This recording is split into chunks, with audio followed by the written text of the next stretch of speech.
Good afternoon and welcome. Thank you for joining us on this chilly gray afternoon, but at least we have windows to look out. My name is Celeste Arrington. I'm the director of the GW Institute for Korean Studies, or GWIKS. I'm also the co-director of the East Asia National Resources Center, and I'm part of the Sigur Center for Asian Studies. Those three institutions, in addition to the Taiwan Education and Research Program here at GW, are very pleased to co-host today's event. And as you can tell, this is not just a Korea policy forum, but we're looking at Korea in the broader Indo-Pacific context today. When we originally began planning this event, we did not anticipate that we might have new governments in all three of the Japan, Korea, and United States capitals. But it's, I think, timely that as we start to welcome a Trump 2.0 administration next week here in Washington and watch Korean political drama unfold and look forward to what happens in Japan, we consider more broadly the region. One thing besides our local co-hosts, I would like to say we are co-hosting today's event, GWIKS here at GW, alongside this Institute for Peace and Unification Studies at Seoul National University and Ritsumeikan University in Japan have all joined forces. So this is really a large collaboration among many different institutions. And today's event would not have been possible without the hard work of the staff and the faculty from all of these different institutions. And so from my vantage point at GWIKS and the NRC, I want to thank you for all of your hard work in putting today's event together.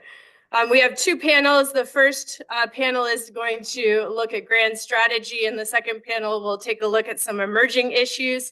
And I know you want to hear probably less from me and more from our panelists.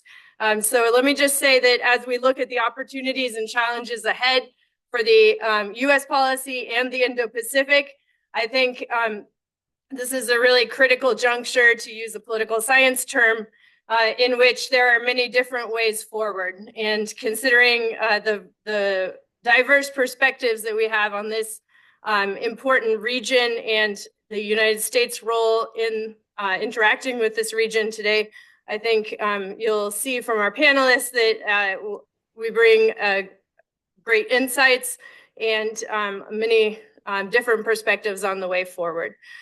So without further ado, I am going to start off the first panel, which I am moderating, but please join me in thanking all of our co-hosts.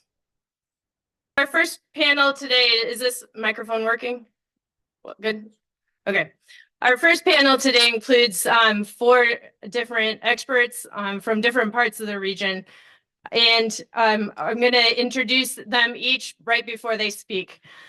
So my colleague, Professor Bob Sutter, is going to be our first speaker today. He is a professor of practice here at the Elliott School at GW. He had a long career in government previously and has served in a variety of different capacities. And he has also conducted recent research about US-China tensions in the region. And I think that'll inform his presentation today. As a fellow GW faculty, I really am appreciative of his expertise and welcome him today. So Bob, why don't you start us off? Thank you very much. It's really a pleasure for me to be here with you and to share some ideas as we engage in a dialogue to look at the situation. The topic I have is the new U.S. administrations and relations with the Indo-Pacific region. I'm supposed to have a focus on China to some degree, but I'm just going to look at this from the U.S. perspective in competing with China in Asia. And so therefore, I'm going to do 2 things. I'm going to look at the regional context for the new administration. What do they face in the region? And then I'm going to look at 3 areas of likely Trump administration action and see how that fits within the broader context of the U.S.-China competition, and particularly U.S. efforts to strengthen their position in influence in the region. The regional context. Keep in mind, this would be challenging for any U.S. president to deal with. The situation in Asia is one of, when our surveys and other surveys that took place in the last year, there's a great deal of dissatisfaction with the United States. The people that we interviewed in various countries didn't particularly like Harris, and they didn't like Trump for the most part. So this is a tough job, and we shouldn't expect too much. There were no positives in these surveys. There was nothing positive about the election. It was all negatives. How do we deal with this problem? How do we deal with that problem? And the Trump was seen as more troublesome than Harris because he's prone to unpredictable and abrupt decision making. He's more economically protectionist. He's less attentive to allies and partners. So for all those reasons, he was more troublesome. But Harris wasn't, people weren't enthusiastic about Harris either. And all these individuals in different states in the Indo-Pacific, they have a whole host of worries in addition to coping with the United States and coping with Mr. Trump. For example, economic protectionism in developed countries is really growing. And this is a big problem for export-oriented economies like you see in the Indo-Pacific. And there's a perception that this economic disengagement in these kinds of ways by the United States is emblematic of perhaps the U.S. isn't really that interested in Asia anymore. And that underlying question comes into play. And then there are these conflicting pressures that come from the U.S.-China rivalry, which these states have to deal with. And it seems that that the Trump administration is very committed to hardening U.S. policy toward China in a variety of ways. And yet Mr. Trump himself is transactional. And so there's doubt as to where exactly he's going to come down on these issues. And then we have other problems. Several of these important countries in the Indo-Pacific, in Taiwan, the Philippines, and South Korea, all have big political divisions. And they could shift and we're going to probably see something like this in South Korea in the coming year. And then you have these protracted unresolved crises that they have to worry about. North Korea and Myanmar are two big crises. And then the Russians attacked Ukraine and broke all the rules in doing that and made many countries look at China as probably going to attack Taiwan. And the result was countries like Japan and Australia and South Korea looked at the situation in Taiwan in a very different way and aligned more with the United States and with NATO in dealing with these kinds of situations. And then the war in the Middle East led to a perception that the U.S. was basically overstretched. They just couldn't, how can they do all these things? Well, I guess they can't. And there was a sense of that as well. So these kinds of, how does a U.S. leader overcome these kinds of things? I think it's a tall order. It's a very tall order. I'm very sympathetic with any U.S. president in this situation. So what are the three specific things that the Trump administration will I think, do? I think these are, I think, logical to argue. Tariffs. He's going to do a lot more tariffs, and that's very clear. And this is disruptive in the region. Most of the people in the region aren't going to like this very much at all. It complicates things for the government. Now, there are upsides to this for some countries. If U.S. companies are disengaging from China because of the tariffs, they may be more inclined to invest in other countries in the region to bypass the tariffs. And so that certainly could happen. And keep in mind, and I think this is quite important for us to think about, the domestic concerns of the Trump administration, I think, will be very high. They have a lot to do domestically. And tax cuts are number one. And they're going to want those tax cuts. And those tax cuts will have the benefit of putting our economy on a sugar high. We're going to have a boom here for about a year at least. And so that could lead to a lot of exports from Asia, whether you have market access, special market access to the U.S. or not. And so this could offset the tariffs to some degree, is something to think about.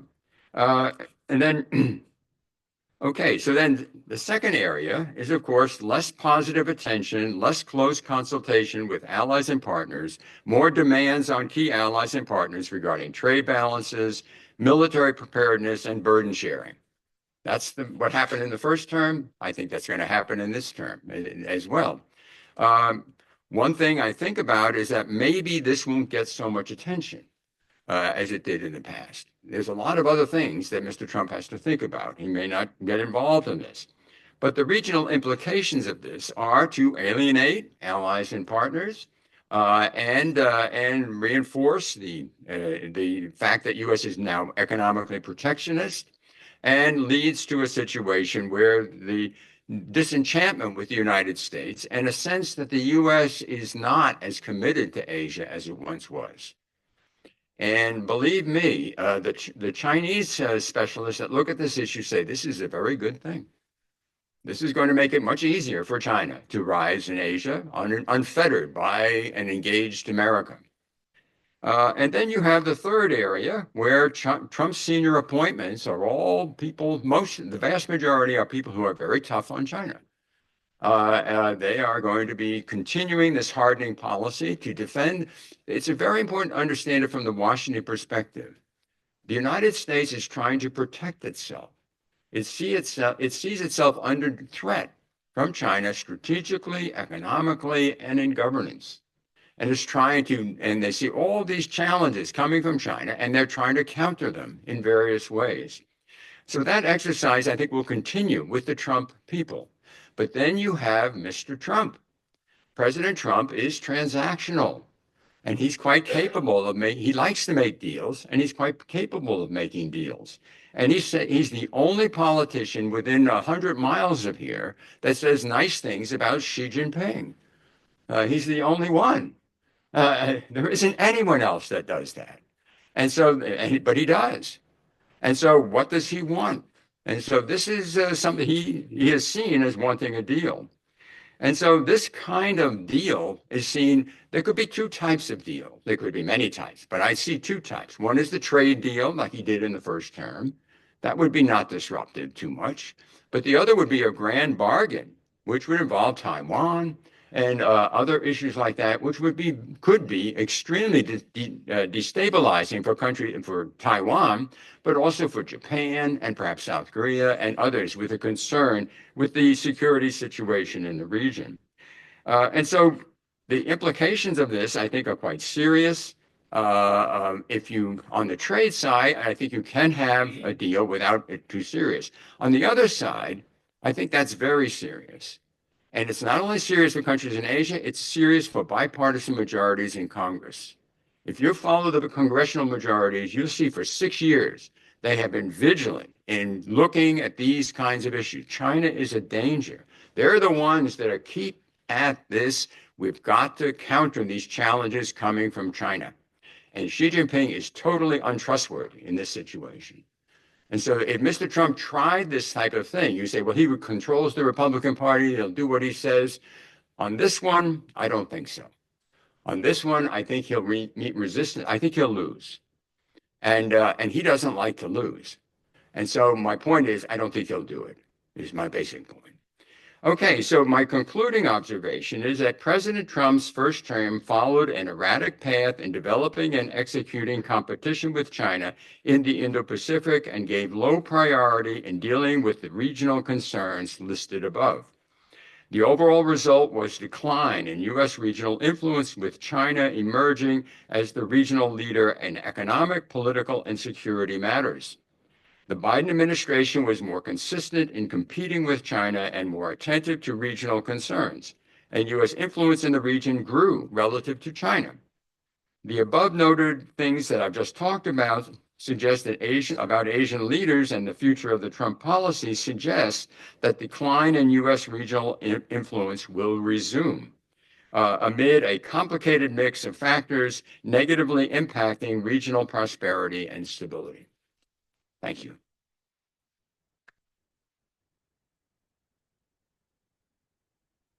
Thank you very much, Bob, for that presentation. I think you started us off well, if maybe not on the most optimistic of notes, but that is our challenge for today. We're going to turn to our second speaker today. Dr. Youngju Zhang is a visiting research fellow at the Center for East Asia Peace and Cooperation Studies at Ritsumeikan University in Japan. where she got her PhD from Ritsumeikan University as well as her MA. And some of her specialties include Japan, DPRK, or North Korea relations, which will be the topic, or Japanese foreign policy will be the topic of her presentation today, as well as Japan's policy towards North Korea. Thank you. First of all, I would like to express my gratitude to Professor Arrington and Professor Kim for having me here today as one of the panelists. It's my honor to make remark in this important event. Is my voice good enough? Big enough? Okay. Sure. So let me begin by quickly going back to Kishida's legacy in the security policy. So Kishida government kind of renewed the national security strategy in December 2022, which aims at promoting security policy aligned with universal values, including democracy, freedom, human rights, and the rule of law. The symbolic approach, there are some symbolic approach, and one of them is to conduct diplomacy, reinforcing the free and open international order, together with the free and open Indo-Pacific vision. And in other words, Japan opposes to challenge to the status quo by force. The clear target is China, and North Korea and Russia follow as one of the top three security threats. Another thing is bolstering defense capability, and it has two pillars. One is owning counter-attack measures capabilities, and the second thing is budget increase, defense budget increase from 1% of GDP to 2%, which roughly amounting. So this one has 5-year project, and in total, the increase, the amount will be $27.5 billion for 5 years. So simply doubled. And another milestone from the Kishida government is reinforcing Japan, US, South Korea trilateral cooperation. And for example, summit at Camp David in August 2023. And after that, joint air combat drill in October followed, and joint military drill in June 2024. So now, what is Prime Minister Ishiba's vision for security policy? It is considered that he inherits a major and a large part of Kishida's security policy. But what I think is remarkable is that he tries to take stronger initiatives in security policy. For example, he states that a need of establishing the Asian NATO.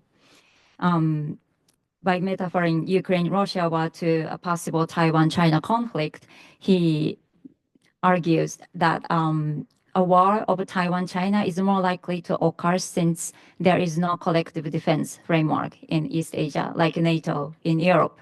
So that's one thing he points out. And another thing he mentioned was upgrading US-Japan asymmetric alliance as strong and equal as the US-UK alliance. And it's like basically transforming the existing alliance to an equal one as the one between like normal states and perform joint defense in the Indo-Pacific region. That's the vision he personally has. Simultaneously, however, improving the relations with China is also included as a priority.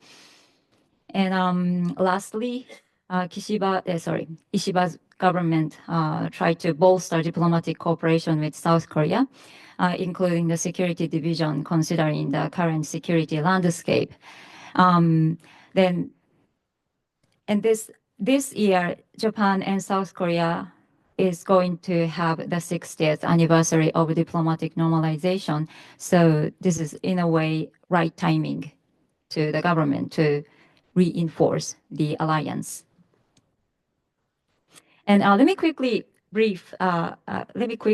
talk about Prime Minister Ishiba's North Korea policy. As probably all of you know, Japan has issue with North Korea about the abduction, and it's obviously not resolved yet. And in this North Korea policy, the Ishiba's government will remain the same stance as his predecessors, which is continuing to request resuming adequate and thorough investigation, including those who are potentially kidnapped to the North Korea, assuming all the victims are all alive. But so this is exactly the same as his predecessors has stated. But so far, no positive move have occurred. Even after the Stockholm Agreement signed in 2014, it's been already a decade, but still no progress between the two countries. But one thing I would like to highlight here is that his comments about building a liaison office in Pyongyang, that was one of his goal when if he was selected as the leader of LDP, but now he was elected and now he's a prime minister. So this statement is worth to remember, I think. But the dilemma Japan has had is the security issue, like nuclear missile issue, is more critical in the region and the Japan, US, South Korea trilateral cooperation. And because of this structure, Japan is not able to promote talks with concession beyond the US and South Korea's acceptable range. So that means it needs to take a difficult balance.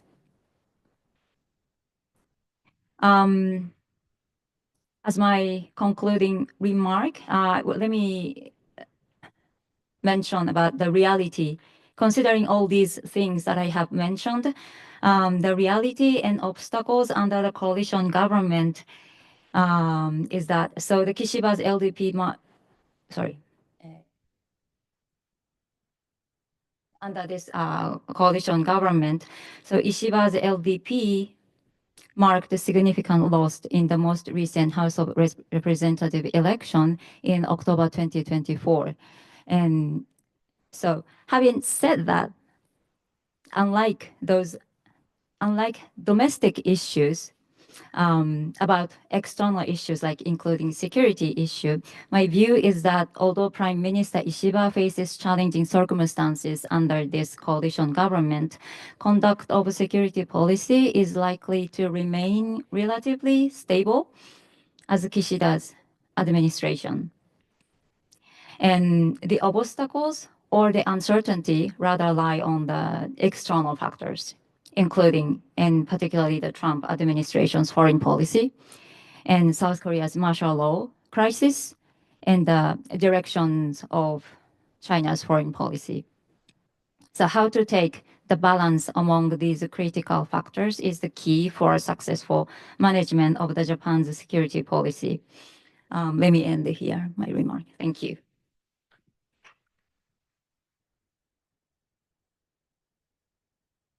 Thank you very much, Dr. Zhang. We'll turn back now to a U.S. perspective. It's my great pleasure to welcome back a GW alum and former student of mine, Drew Arviseth.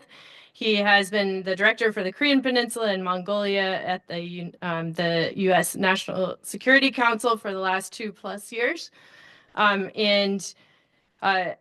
Previously had also served in the intelligence community. And as I mentioned, the highlight of his bio is that he is a graduate of GW.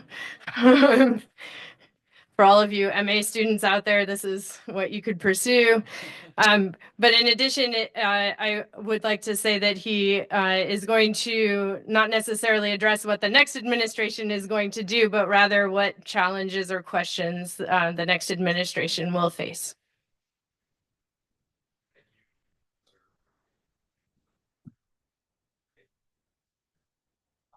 It really is an honor to be back here at GW on this side of the table. Last time I was in this room, I was in the audience watching a panel very similar to this one.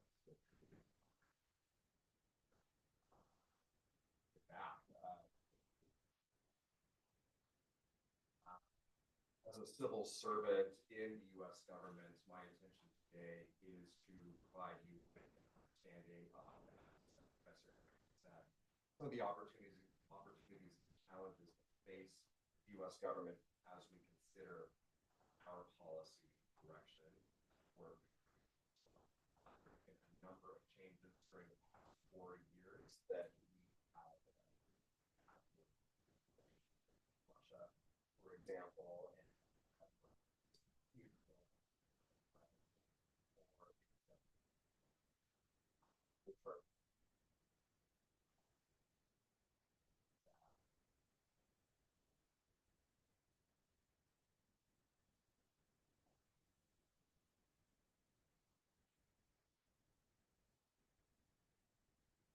important to close on a positive note. Let me first start with some of the challenges that we're seeing, and then I can turn to some of the positive actions that we're able to take from the Biden administration, as well as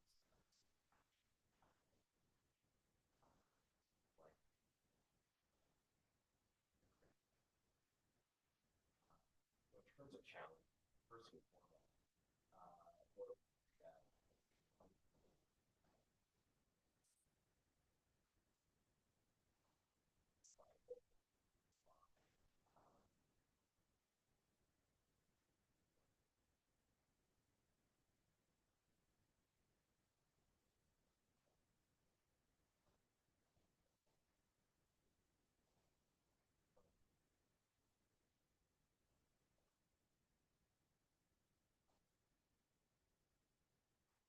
given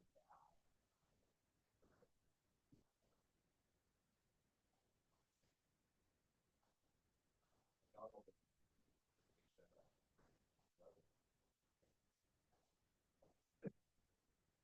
also other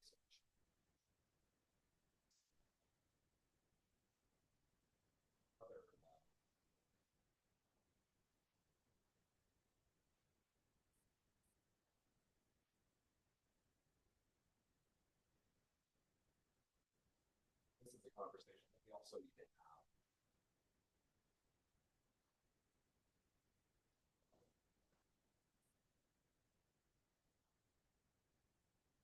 Second, North Korea's growing relations.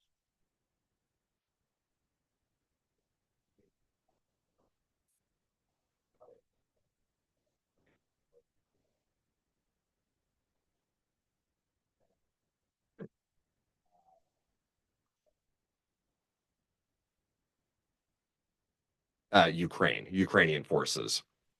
And we have now seen casualties upwards of 1,000 North Korean troops in Russia. This is unprecedented in terms of North Korea's policy direction previously. And the open question remains, what does North Korea receive in return for providing not only troops, but ballistic missiles and munitions to Russia's war effort? Not only are they getting a huge amount of technical experience as a result of watching how their systems perform in active combat between Russia and Ukraine, they're also gaining valuable battlefield insight, looking at the ways in which Ukrainian forces are trying to engage in combat against Russia. Those are things that North Korea will be able to take back and use directly in the event that a conflict were to break out on the Korean Peninsula. Has very real consequences for obviously South Korea, but also for the United States and our forces that are stationed there. In addition to some of these very real military concerns, we also have a situation where Russia is able to shield North Korea on the global stage from various sorts of multilateral initiatives, such as the enforcement of UN Security Council resolutions. We saw the disbandment of a UN panel of experts this last year that was tasked with monitoring the implementation of UN Security Council resolutions. And that just degrades our ability as an international community to monitor and evaluate the efficacy of various sanctions efforts on North Korea. So a lot that we have to consider with regard to this burgeoning relationship, not to mention, of course, what this means for China relative to North Korea and any influence that China may or may not have with Pyongyang. Third thing that I'd like to discuss is North Korea's revenue generation capabilities. At this point, North Korea has a number of very proficient actors who are able to generate revenue through cyber-enabled means, cryptocurrency money laundering, the use of IT workers that in many instances have gained employment at legitimate businesses, but then who are able to send any revenue that they make back to North Korea, or they're able to use access to company resources to then steal those resources and divert them to North Korea. Hugely problematic for us for a number of reasons, but foremost would be the revenue goes directly to North Korea's WMD program, which is the final item that I'd like to address today.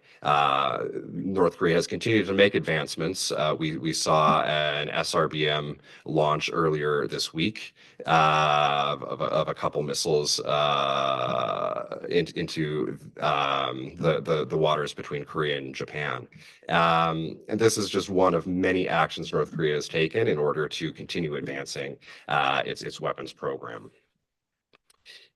Fortunately, despite all of these developments, we have taken, as the United States, a number of actions to try and prepare ourselves against these sorts of military developments that North Korea is making. One of the key actions we have taken in the past few years is by increasing our extended deterrence commitments to our regional allies, particularly South Korea and Japan. We had the Washington Declaration that we announced back in 2023, and the subsequent Nuclear Consultative Group, which has really revolutionized the way in which the United States engages in planning and conversations related to potential nuclear contingencies related to North Korea. We have also substantially increased our trilateral cooperation between Korea, Japan, and the United States, beginning with, of course, the Camp David Summit that has been mentioned, but we have continued the work there, increasing the real-time data sharing related to the North Korea missile threat between our three countries, and also just a few months ago established a trilateral secretariat that we will use to ensure that we maintain at the working level as well as the senior official level close connections between our three capitals to ensure that any developments not only related to North Korea but related to the broader security environment in the Indo-Pacific are addressed, and we have alignment between our various policies toward the region. We've also looked very closely at the way in which we enforce sanctions, including in the establishment of a multilateral sanctions monitoring team that is helping us assess ways in which countries across the world are implementing those UN Security Council resolutions. That team will be able to provide reporting to the Security Council and to others in the international community as they work to prevent funds going to North Korea's illicit WMD program. That's just some of the work that we have been doing that is helping us set the stage for our continued ability to address North Korea-related threats, not only on the Korean Peninsula, but globally. Concerted efforts will continue to be made, not only by the U.S., but by our allies in the region, and we look forward to continuing the charge. Thank you.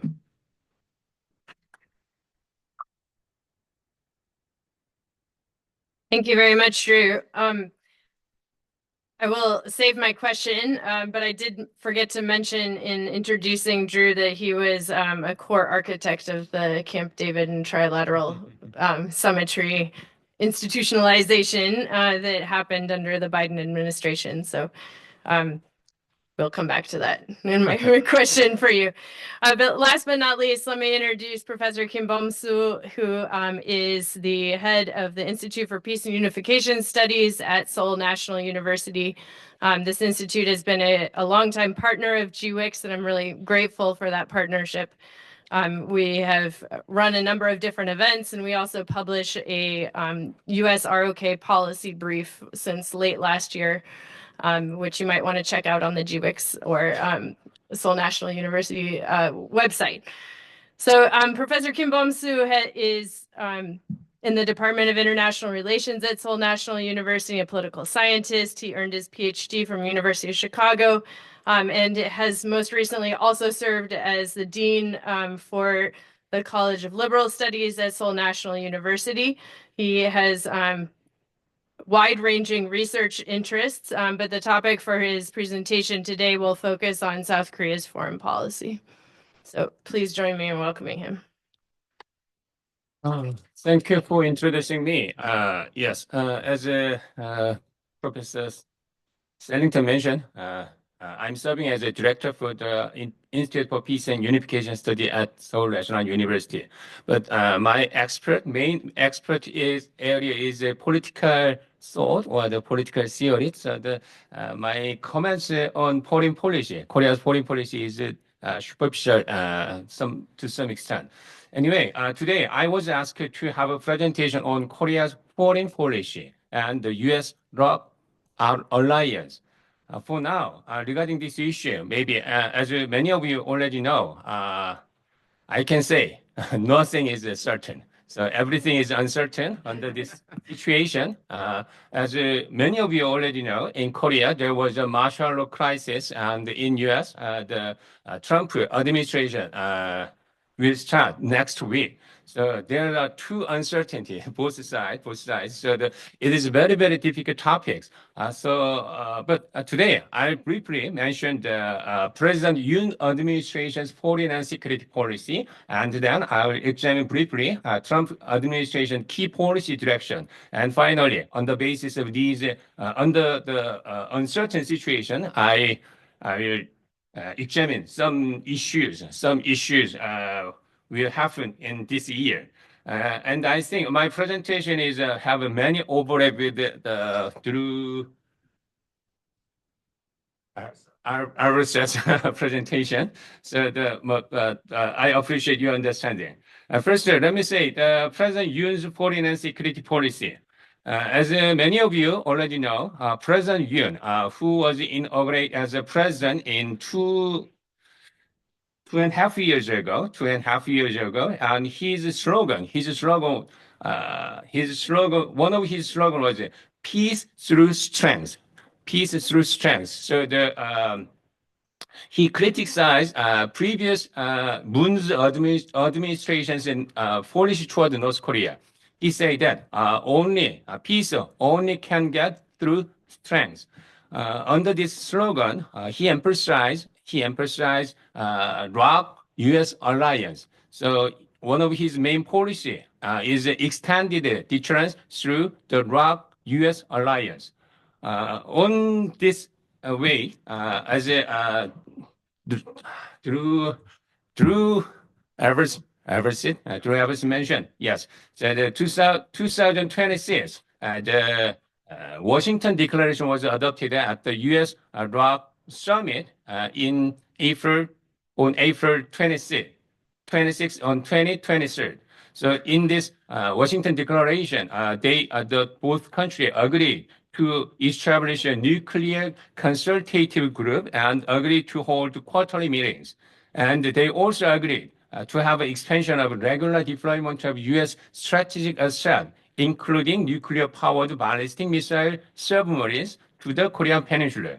And on this way, again, in August, as you already mentioned by the Drew Eversett, the ROG US-Japan summit was held in Camp David, and they adopt spirit of Camp David.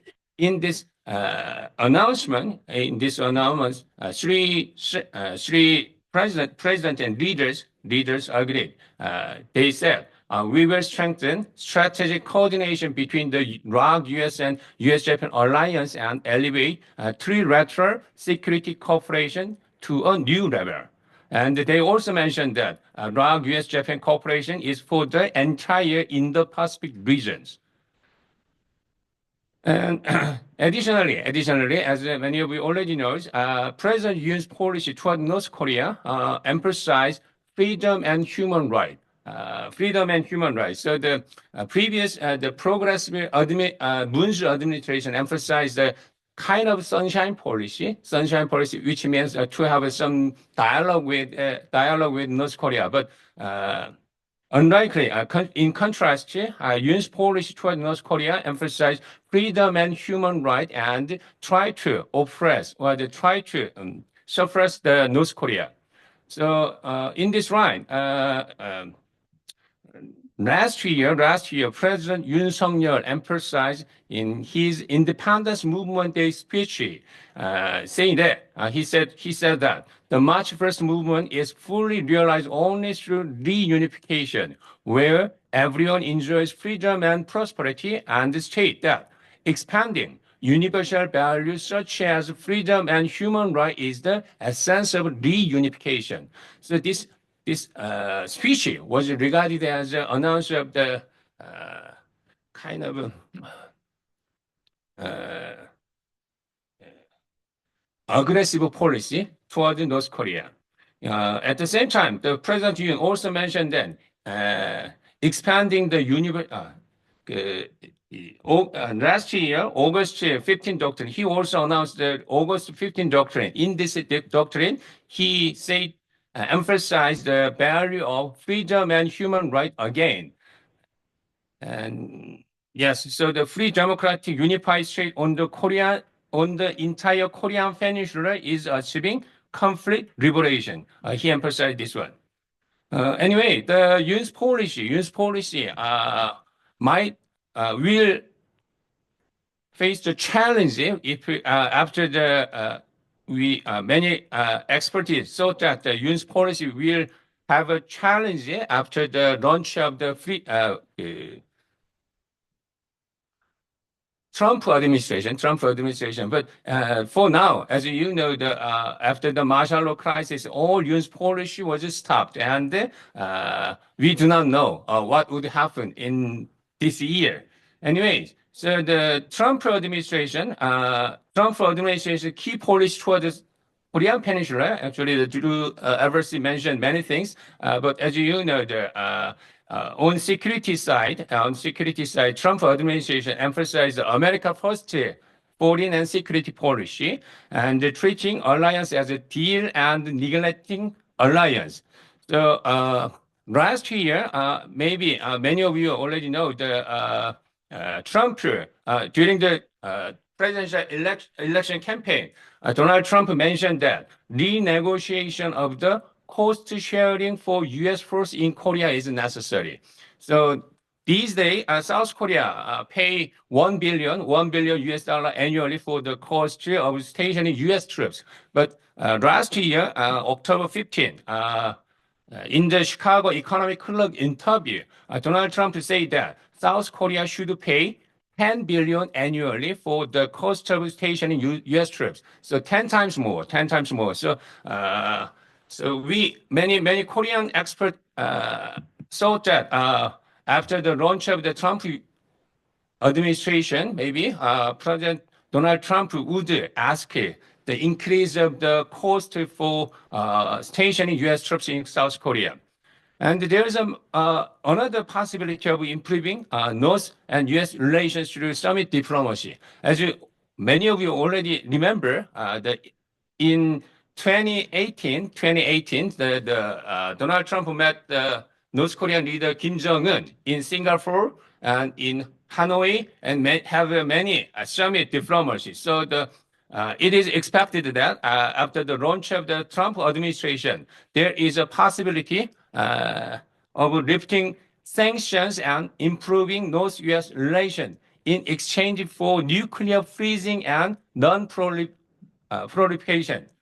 And on economic trade side, as you know, the Trump emphasized the protectionist trade policy. So he mentioned that he will impose 60% tariff on Chinese product and 10 to 20% universal tariff on all goods, including those from Korea. So it is expected that there might be some possibility of revising the Korea-U.S. free trade agreement in the soon. Anyway, under these uncertain situation, maybe I might have some prospect on Korean Peninsula in this year. As I mentioned already, there are political uncertainty and instability is increasing in South Korea these days. So after the failure of the martial law attempt,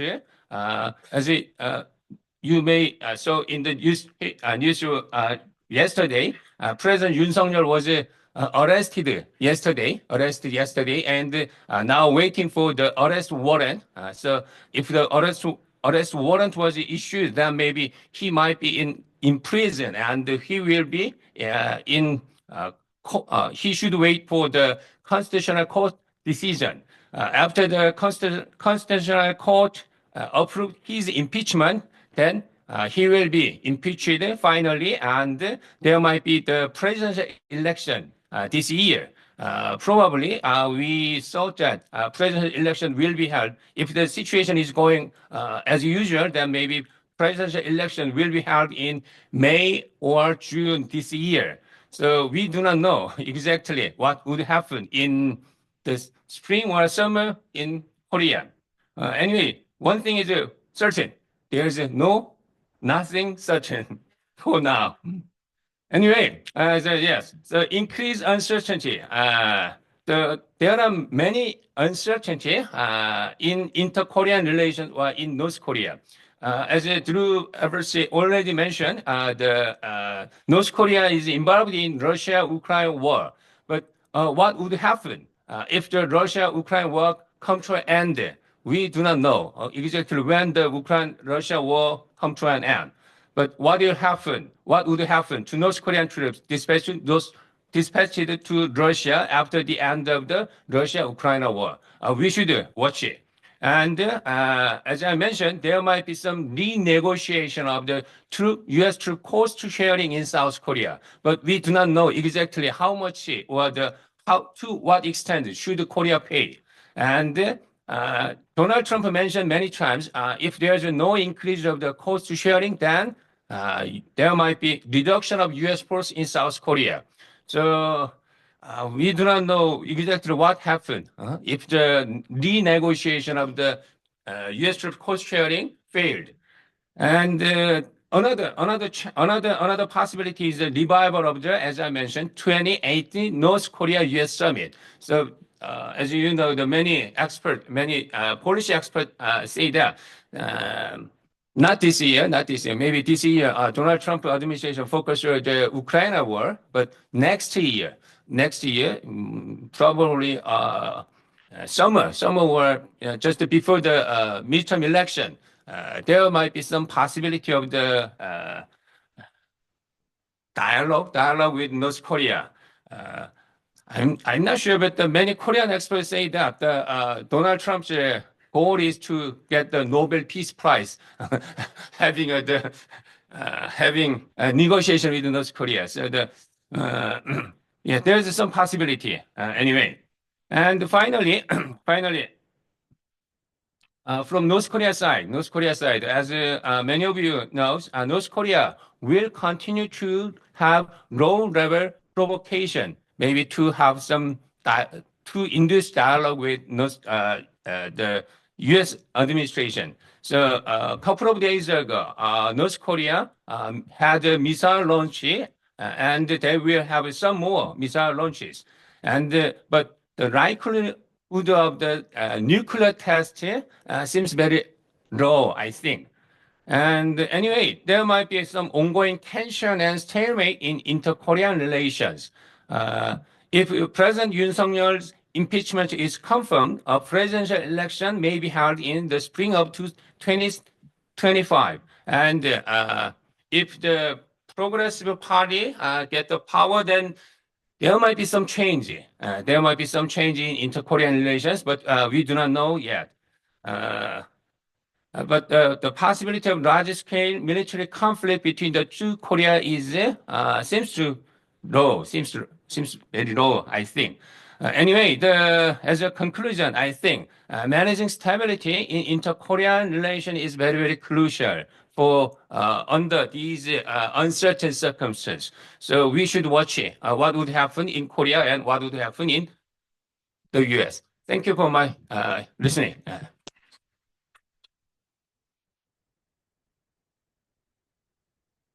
Thank you very much to all of our panelists. Before I open it up to questions from our audience, both in the room and online, I'd like to take the moderator's prerogative and ask the four of you about how institutionalized and long-lasting trilateral relations are. Dr. Jung mentioned the Camp David summits, and a core goal of that was to sort of create an insurance policy in US ROK Japan cooperation so that it might outlast the individual leaders. At the time, I don't think we knew that we would be having major political changes in all three countries. So as Professor Kim just mentioned at the end, one thing's certain, nothing is certain. In South Korean politics, we may have a return to a progressive president, potentially Lee Jae-myung in South Korea this spring. Historically, progressives in South Korea have found it electorally beneficial to adopt an anti-Japan strategy. So how ensured or insulated is the trilateral cooperation from South Korean electoral machinations? In Japan, also, as Dr. Jung mentioned, we may have elections and the coalition government is in a relatively weak position, but you predicted some stability in Japanese foreign policy. Historically, conservatives in Japan have also found it electorally beneficial to raise history issues, I guess I'll leave it at that, which has irritated Japan-Korea relations in the past. Bob Sutter also brought up the America First policy, and so did Professor Kim in the US, where it's electorally beneficial for the Trump administration to prioritize US interests. So again, how institutionalized or long-lasting is trilateral cooperation likely to be? Especially since the Trump administration previously did not have that much time for multilateral cooperation and coordination with allies, as you mentioned in your presentation, Bob. So my broader question is, what can you say about the longevity of trilateral cooperation? And then the second question, many of you raised the point that it may be external actors that are going to external actors' actions, not the US-Japan ROK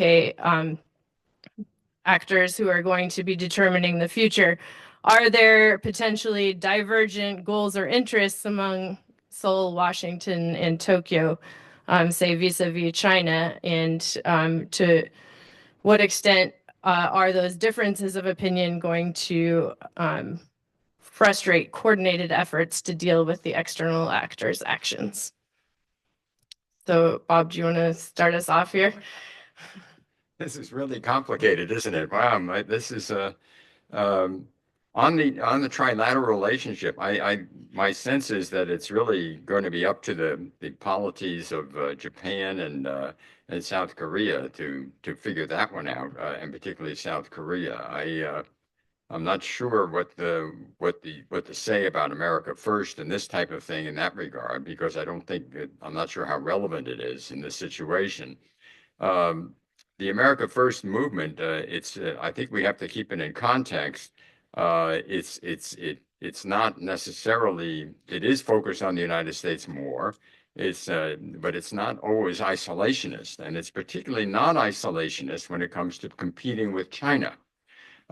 Many, I would say more, America First advocates are very adamant about China and competing with China than they are about neglecting China. And so if China is seen as taking advantage of a situation with disunity among the three Northeast Asian countries, I mean, with United States, Japan, and South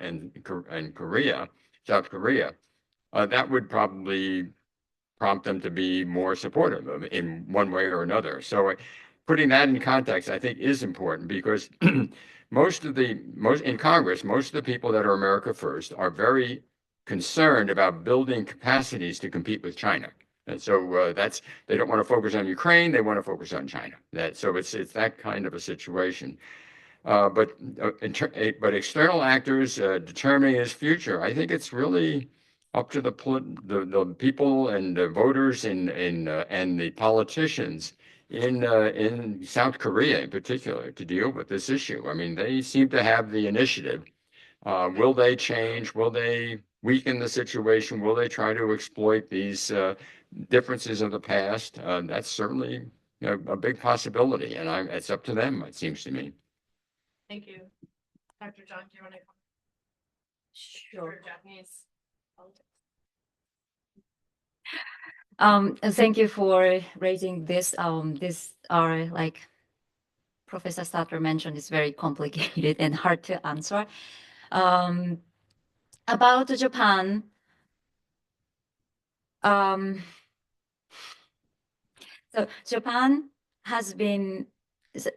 Japanese government has always emphasized its foreign policy center is with U.S.-Japan alliance.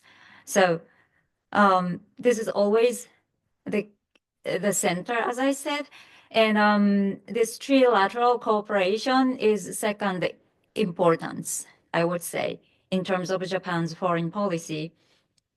And like I already mentioned, I assume the security policy, that Japan's stance is will stay as is, but it's more for depending on what kind of request the Trump administration will suggest to Japan as soon as after the inauguration.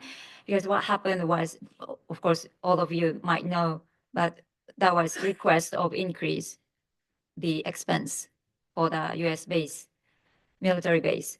So what Japanese government is concerned about is that request would come again. And some already argue the percentage would be increased. And so that's what Japan has tried to do, was to show some a compromise, an increase in purchasing more weapons from US as such, and spending, generating more expenses in terms of defense capability. So in that regard, Ishiba's government I would say it would prefer to avoid the spending more expenses for the defense, because it's already doing it since Kishida's government, and more expenditure would incur domestic oppositions. So not just like other like rival political parties, but from citizens. So that's challenges Ishiba's government might have. And another thing is the relations with South Korea, and what happened in the Moon Jae-in government. This bilateral relations kind of was often argued that it was the worst situation in the history of Japan-South Korea relations after the diplomatic normalization. So Japanese government is concerned the same situation or similar level of the downing happens again. So of course, Japan wants to avoid that. So, and then if, for example, Lee Jae-myung was elected again as a president after President Yoon, the whole efforts that had been built over the past 2-3 years might get damaged to some extent. That's some concern Japanese government has. So it's so difficult to take initiative, maneuver the foreign policy of Japan. And yeah, maybe I should stop here. But then China, of course, Japan is concerned about Taiwan-China relations, and considering Abe's statement back in 2021, Taiwan's crisis is Japan's crisis. This statement still become infringe the feeling of Chinese government. So, but of course, this is what already happened. So Ishiba will not deny this statement. So this situation still exists, and yeah, so it's hard to predict.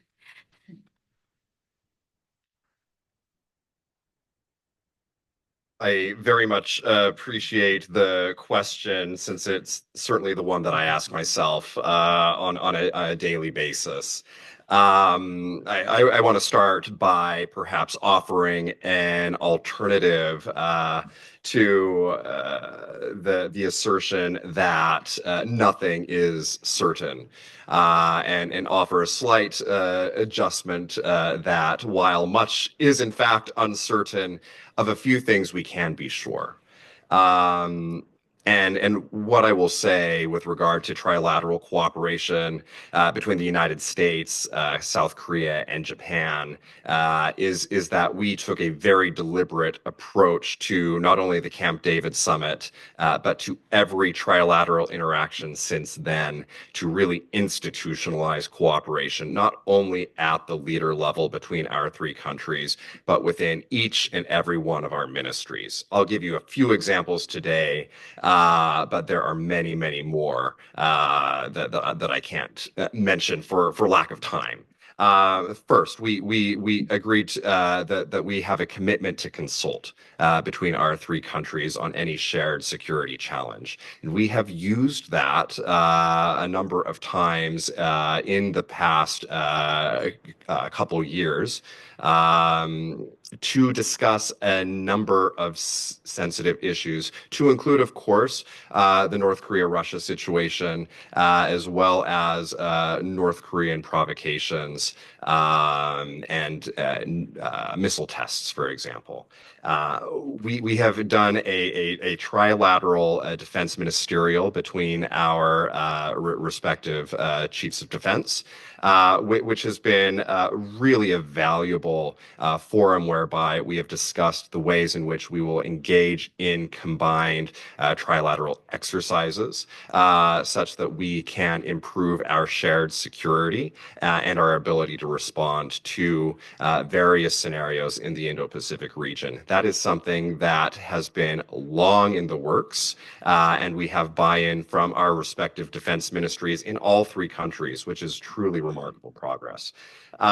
We have an Indo-Pacific dialogue that the State Department in the United States joins, as well as the foreign ministries from Korea and Japan, where we discuss our broader engagement and footprint in the Indo-Pacific region, whether that be humanitarian assistance, whether that be various types of development projects, looking at our economic relationship between our three countries with the broader region.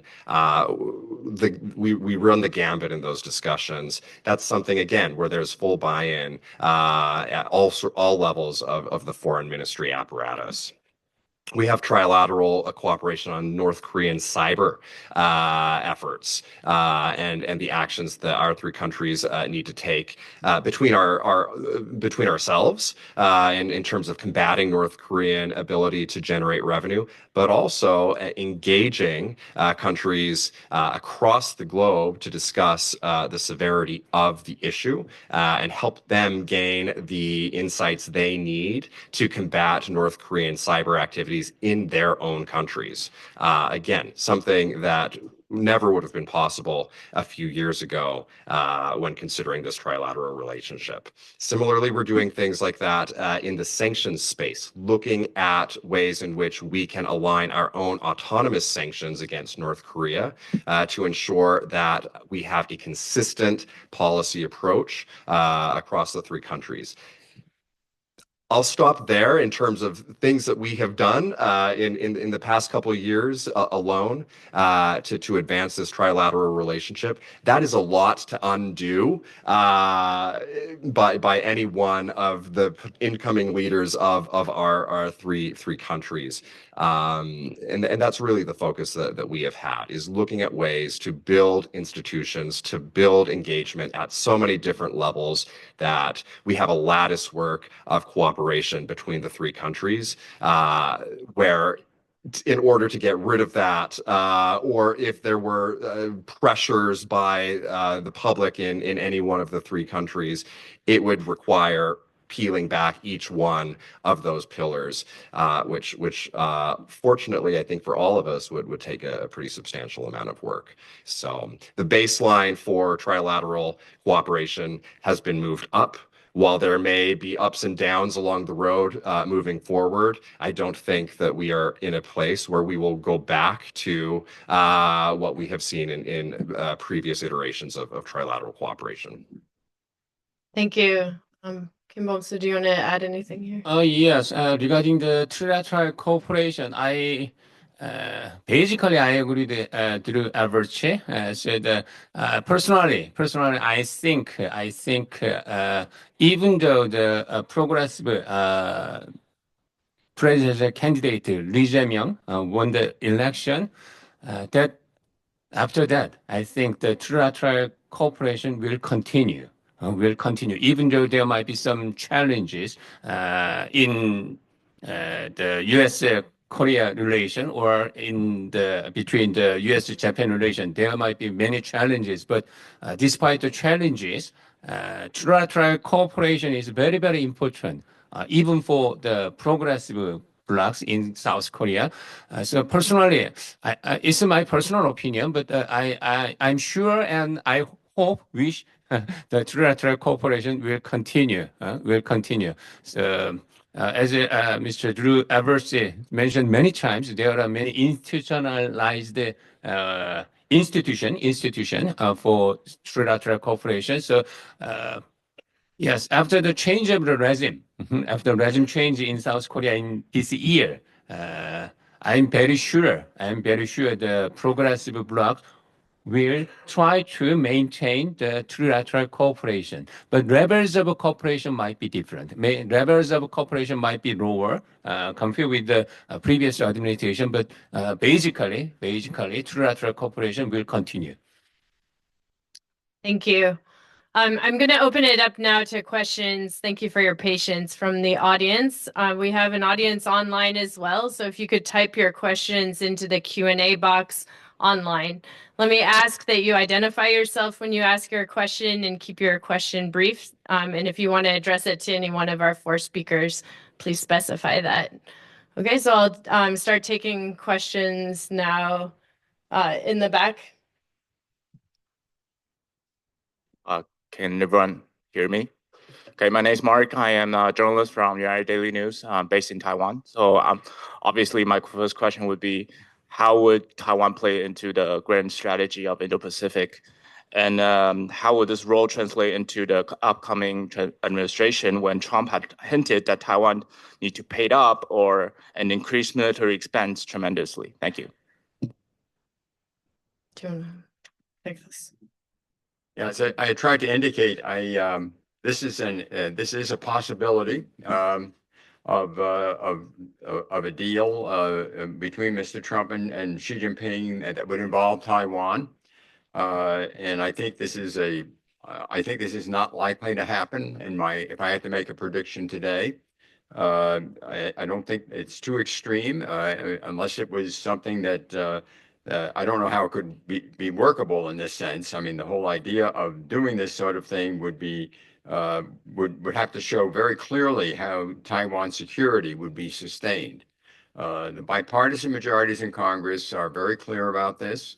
And this has been clear for 6 years.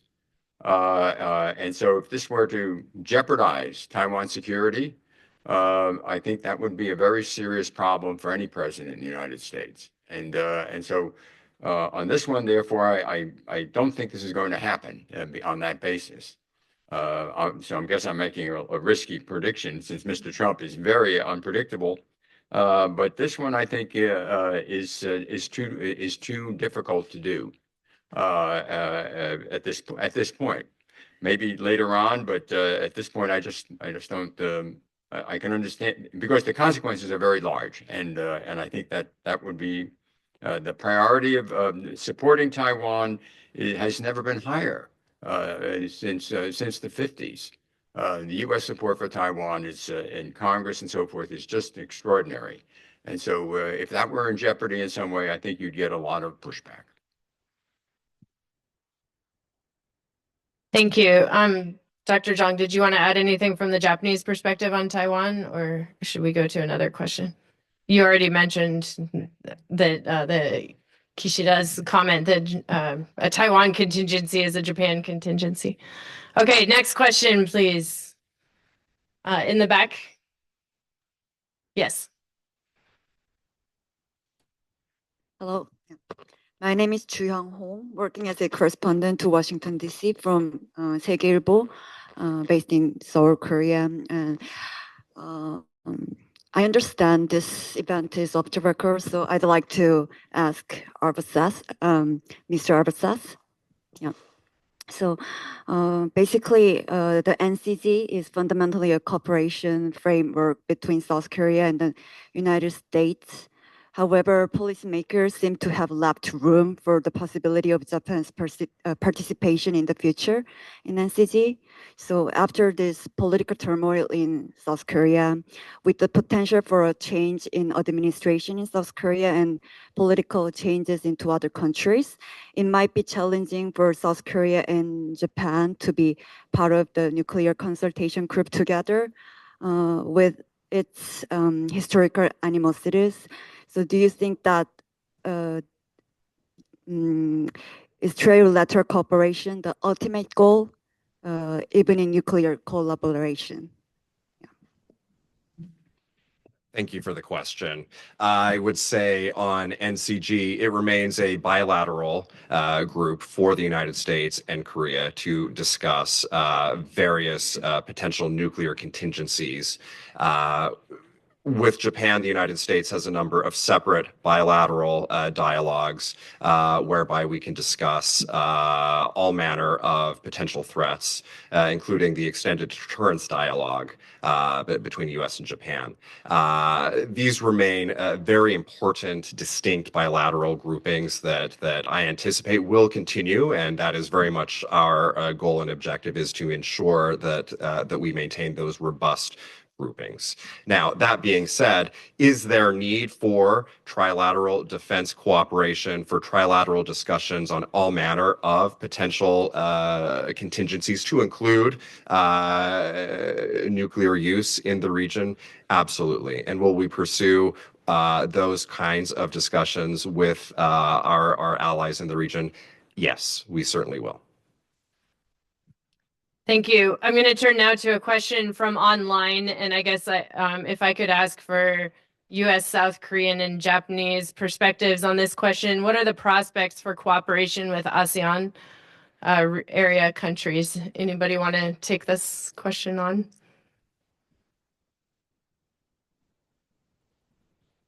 Potential opportunities? While I'm letting you think, let me take one more question from the floor. Do you want to say something first or take another question? Okay, why don't you? Just on this one, one of the weaknesses of the Trump administration, the first term on ASEAN is concerned, is that he didn't go there. He didn't pay any attention to them. And I'm not sure that'll change in this administration. I think he'll probably not show up at the East Asian Forum and this type of thing. And so ASEAN will be unhappy. They'll be seen as secondary. And I wonder, I'm just speculating here, but I think, tell me this is a question really for the group, I think. How important is East Asia for Donald Trump now? I mean, when I look at the world, I say, God, he's got Ukraine, he's got the Middle East. Is he really going to pay much attention to East Asia? And so, and plus he's got all these keep in mind that in the election, foreign policy was number 10 out of 10 issues being discussed. So it's not that big a deal politically. And so my sense is that he's not going to be that involved in these areas. And from the point of view of Japan, I think that's probably a good thing, because then they can finesse these issues and burden sharing and things like that. And I think the apparatus that Drew has been talking about is that we will continue to cooperate at that level. Under the secretary and undersecretary and levels like that will go forward. So I'm just speculating here, but ASEAN, I think, will not get the attention at the senior leaders, and they won't like that, and they'll be concerned about it. But the other countries, it might be a blessing. In other words, he's not going to be paying much attention to it. But this is sort of wild. It's speculation. But I think that I look at the agenda. I look at how important this issue is for him. The East Asian issue is for him, and China's important. But apart from that, I don't see a big issue. Thank you very much. Another question from the floor. Go ahead here in the back.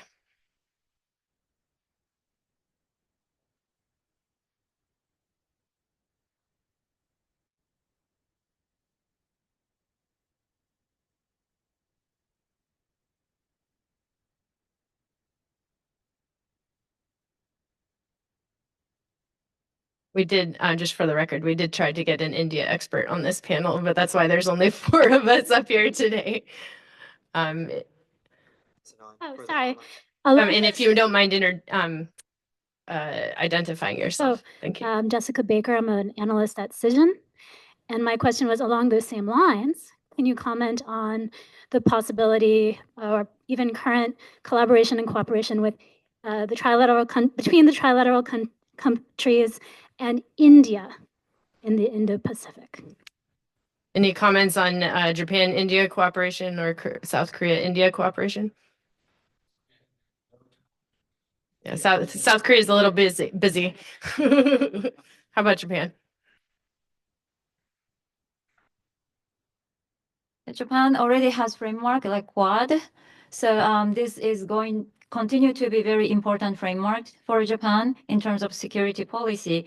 And I just thought about mentioning the question about ASEAN, Japan's involvement. Prime Minister Ishiba recently visited Malaysia and Indonesia.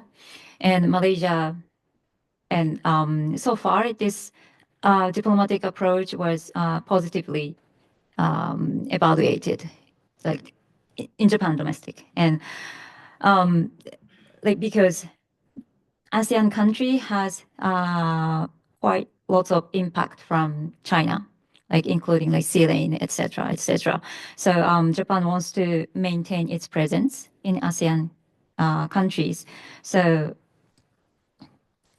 Japan basically, that's why Japanese government, like what happened in Kishida's government, it actually shifted its security policy area from East Asia to Indo-Pacific, so kind of extending it through amending, updating the national security strategy.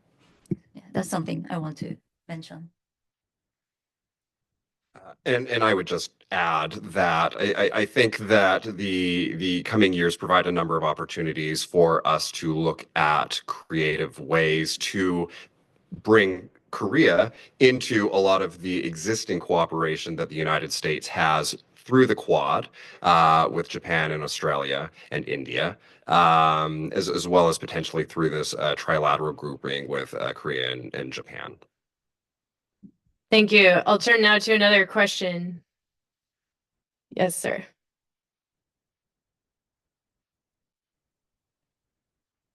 My name's Matthew Bragg. I'm a graduate from St. Mary's College of Maryland. I have a question about the trilateral partnership. Is it possible that, similar to how Russia sees NATO as a threat, would this alliance potentially be seen as a threat to China as well? And is it possible that this trilateral cooperation would expand as well? Who wants to take this on? Happy to talk about China. Sure. Chinese media has been very concerned about the positions of strength that the Biden administration has created in the Indo-Pacific region. And they've been shrill about this. NATO involvement in these things is, of course, Korea and Japan and Australia and New Zealand are all involved with NATO now.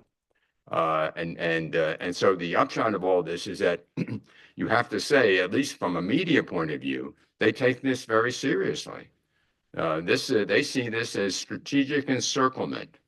And so the trilateral cooperation between South Korea, Japan, and the United States is seen as a very formidable position of strength that the Biden government has been creating throughout the region. The Quad is another one. Now that Mr. Biden has lost the election and he's gone, they're dismissing it right now.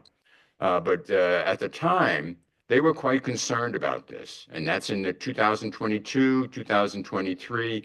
These things were all being created in a very effective way. And at the same time, there was building positions of strength inside the country with passage of legislation with a couple of $1 trillion worth of appropriations to deal with China. And so I think they took it quite seriously. And I think that's a fact. And I think they're glad that Mr. Trump is president on this issue, because he's not concerned about these sorts of things. He doesn't get into these kinds of alignments very much. And so that's something that that's my observation on this. Thank you. Any other comments on this question?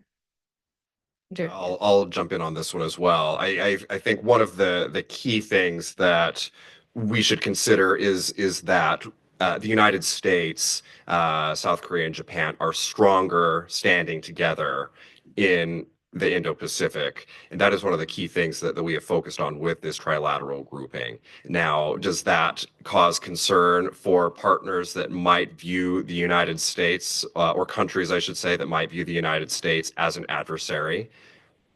I imagine that yes, that probably does cause some concern. So we need to think about, where are we as the U.S.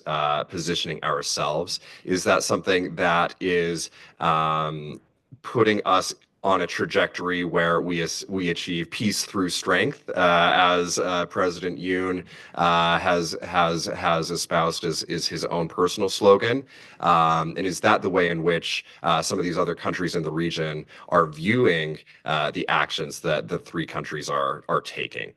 So food for thought for all of us. But at the end of the day, what we have worked to achieve is a stronger trilateral grouping that, as you're suggesting, has knock-on effects not only for North Korea, but for the PRC and other countries in the region. To wrap up this panel, I'd like to take two brief questions from the audience. Go ahead here in blue and in blue. Sorry, it's my favorite color. Go ahead. Thank you. Hello, my name is Anna Schrans. I'm a Belgian student, graduated in international politics and currently studying international war studies. I just have a question directed at Mr. Drew Arverseth regarding what you said about North Korea, about the US basically having no communication and no diplomatic ties with the country. I was wondering if this was a specific shift since the end of the Trump administration, or if this was more gradually, and also how do you see this unfolding under his second administration? And also, sorry, which specific efforts are actually used to build or restore this kind of diplomatic ties with a country such as North Korea? Thank you. And our last and not least question. My name is Michelle Whitty.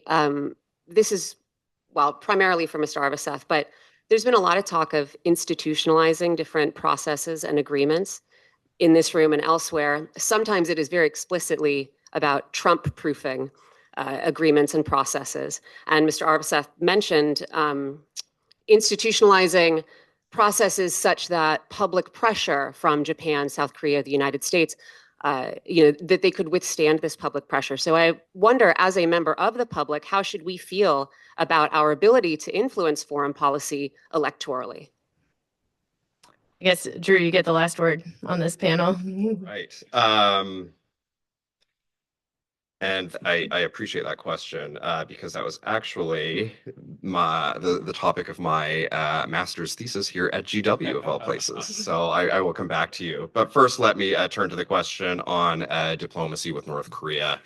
And say, look, this North Korea's approach is not specific to the Biden administration. It is much more generally directed at the United States of America.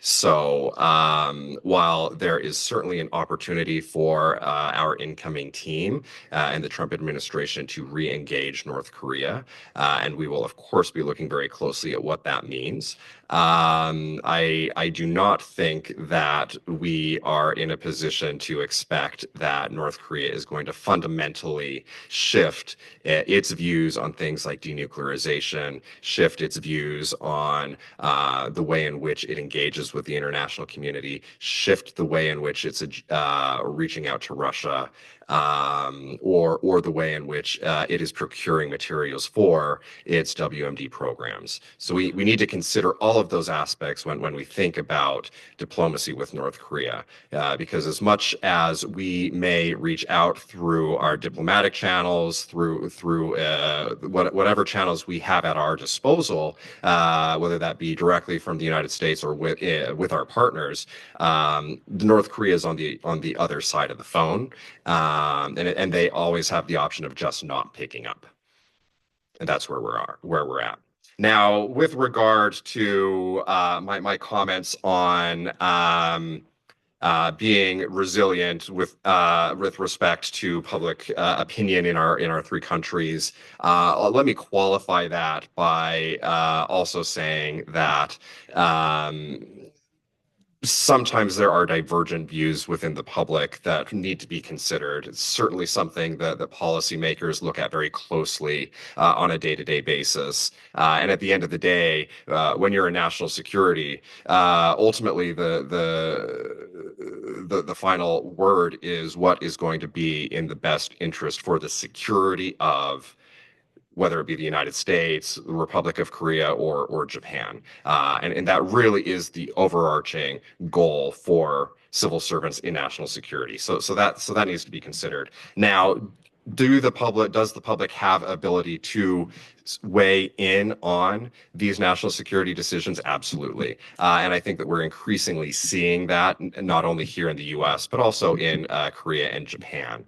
Obviously, there are strongly held views in both Korea and Japan with regard to trilateral cooperation and their own bilateral relationship that we need to work within. But there are also strongly held views as to the way in which trilateral cooperation, as well as each country's bilateral cooperation with the United States, improves their security vis-a-vis potential challenges posed by the DPRK, by the PRC, and Russia too, for that matter. So I think that what we need to focus on is where are areas of cooperation trilaterally that we can achieve that fill some of those security needs that the public is looking for, that do not cross a red line in terms of perhaps some of the historical issues that remain very near and dear to the heart of many within the public. So it's a very fine line to walk, but I do think that there is a path forward where we can achieve some of our security interests that we have, that we share, without diving into or delving into areas that are overly sensitive for the public. Thank you. We are basically out of time, but I do want to ask the other panelists if there's anything on these last two questions that you would like to respond to or final words. Okay, you're standing between coffee and cookies. So please join me in thanking our four panelists for their excellent remarks this afternoon. East, South, and Southeast Asia. These dynamics are sure to help shape U.S. engagement as well as broader developments across the Indo-Pacific. For this panel's event format, I'll introduce each of the speakers in turn, who will have about 5 to 7 minutes to deliver remarks. Then we will move on to audience Q&A. So allow me to take my seat and we'll get started with our discussion. Our first panelist, we have Professor Im-Woo Kim, who is an associate professor in the Department of Political Science and Diplomacy at Sungkyunkwan University. His main research interests include history and geopolitics of oil, politics of alliances, and the Korean Peninsula. His works have either appeared or are forthcoming in International Studies Quarterly, Security Studies, Journal of Global Security Studies, Contemporary Security Policy, the Pacific Review, Foreign Affairs, and others. Professor Kim holds a PhD in political science from George Washington University. Love to see our alumni coming back, where he was also a research affiliate at the Institute for Security and Conflict Studies. He holds a BA in philosophy, politics, and economics from the University of Oxford and received his MSc in politics of the world economy from London School of Economics. He's also a former recipient of the Fulbright Scholarship and previously taught at Korea Military Academy. He'll be speaking on the topic of From Standoff to Stability, Navigating Nuclear Challenges in the Korean Peninsula. If you wouldn't mind welcoming Professor Kim. Thank you. Well, thank you for your kind introduction. It's really great to be back to the Elliott School. I'm a proud product of GWIKS, so I thank the organizers for giving me this opportunity to be here and join this wonderful panel. I'm going to make 2 points in my, I guess, 5 to 7 minutes of presentation. And my first point would be that, when it comes to North Korea challenge, crisis stability is emerging as the critical challenge to the stability of the Korean Peninsula. My second point concerns, so what do we do about the worsening crisis stability? And the current approach by the Washington and Seoul has been, as Professor Bum-Soo Kim mentioned in the first panel, has been the peace through strength. And my point would be that it's partly true, but trying to get more deterrence capability does have deterrence effects, but also it generates escalatory pressure on the relationship, on the crisis. So I think we need to be more careful about what kind of strength we need to have. And the more pressing priority for the North Korea challenge now is not the getting more strength, but the creation of crisis control mechanisms. So those are the 2 points I'm going to make in my presentation. So let me turn to my first point, which is the crisis stability. So crisis stability can be defined as a situation in which neither side has an incentive to launch a preemptive strike during a period of heightened tension. So if you have a naval clash in the West Sea, or the drones or the balloons flying over between the DMZ or exchange of fire in DMZ, that entails a risk of escalating into a war, or it can de-escalate into non-crisis situation. The crisis stability is not born equal, and scholars have found that 2 factors are important in determining the level of crisis stability. One is distribution of nuclear capability, and here the more asymmetric nuclear capabilities between nuclear adversaries, more unstable the situation becomes. The second factor is crisis controllability. So the more crisis control mechanisms you have, obviously that means that you have a better ability to control the crisis and prevent crisis from becoming a full-scale war. And if you apply these variables to the context of the Korean Peninsula, you have a bad news. It's the asymmetric distribution of nuclear capability, and there are virtually no crisis control mechanisms. So the scholars call these firestorm scenarios. The structural factors are not so favorable to the crisis stability. And if you look at what the United States, South Korea, and North Korea have been doing in the last 4 years, that adds even more fuel to the situation. So some of the factors that have worsened crisis stability include the modernization and expansion of nuclear forces in North Korea, revision of nuclear law in September 2022, which, while being deterrence and defense-oriented, nevertheless lowers a threshold for early nuclear use in North Korea. Also, there has been a constant effort to strengthen South Korea's counterforce capability. And also, US and South Korea has been pushing for greater and more intense military build-up, peace through strength postures. So all of these have been worsening the crisis stability. And then you have the breakdown of the comprehensive military agreement, or otherwise known as, also known as the September 19th agreement. So if you look at what has been happening in the last 4 years, everything has gone worse. Effectively. And so what it means is that Korea is facing a higher and more intense risk of inadvertent escalation. So that leads to my second point. So what do we do about this situation? Given the worsening crisis stability, I argue that the United States and South Korea must begin to think about unilateral and bilateral measures to control crisis stability.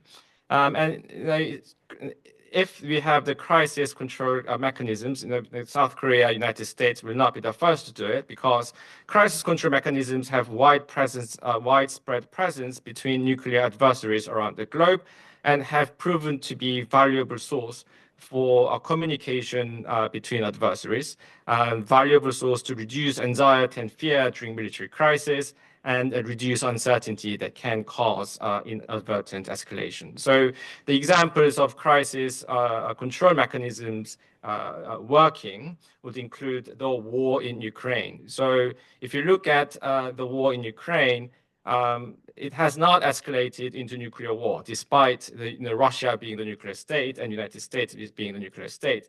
And one mechanism that helped to control this crisis has been the advanced notification. So the Russians have been testing their ICBMs and missiles during the war in Ukraine, but they notified the United States in advance. So, so from US point of view, the notification reduced the chance of their missile test being misperceived as an act of nuclear war. Another case in point is the Kargil war between India and Pakistan in 1999. So again, India and Pakistan are nuclear states. They went to war back in 1999, but the level of military conflict remained below the nuclear threshold. And one of the contributing factors to this has been high-level communication between the leadership between India and Pakistan.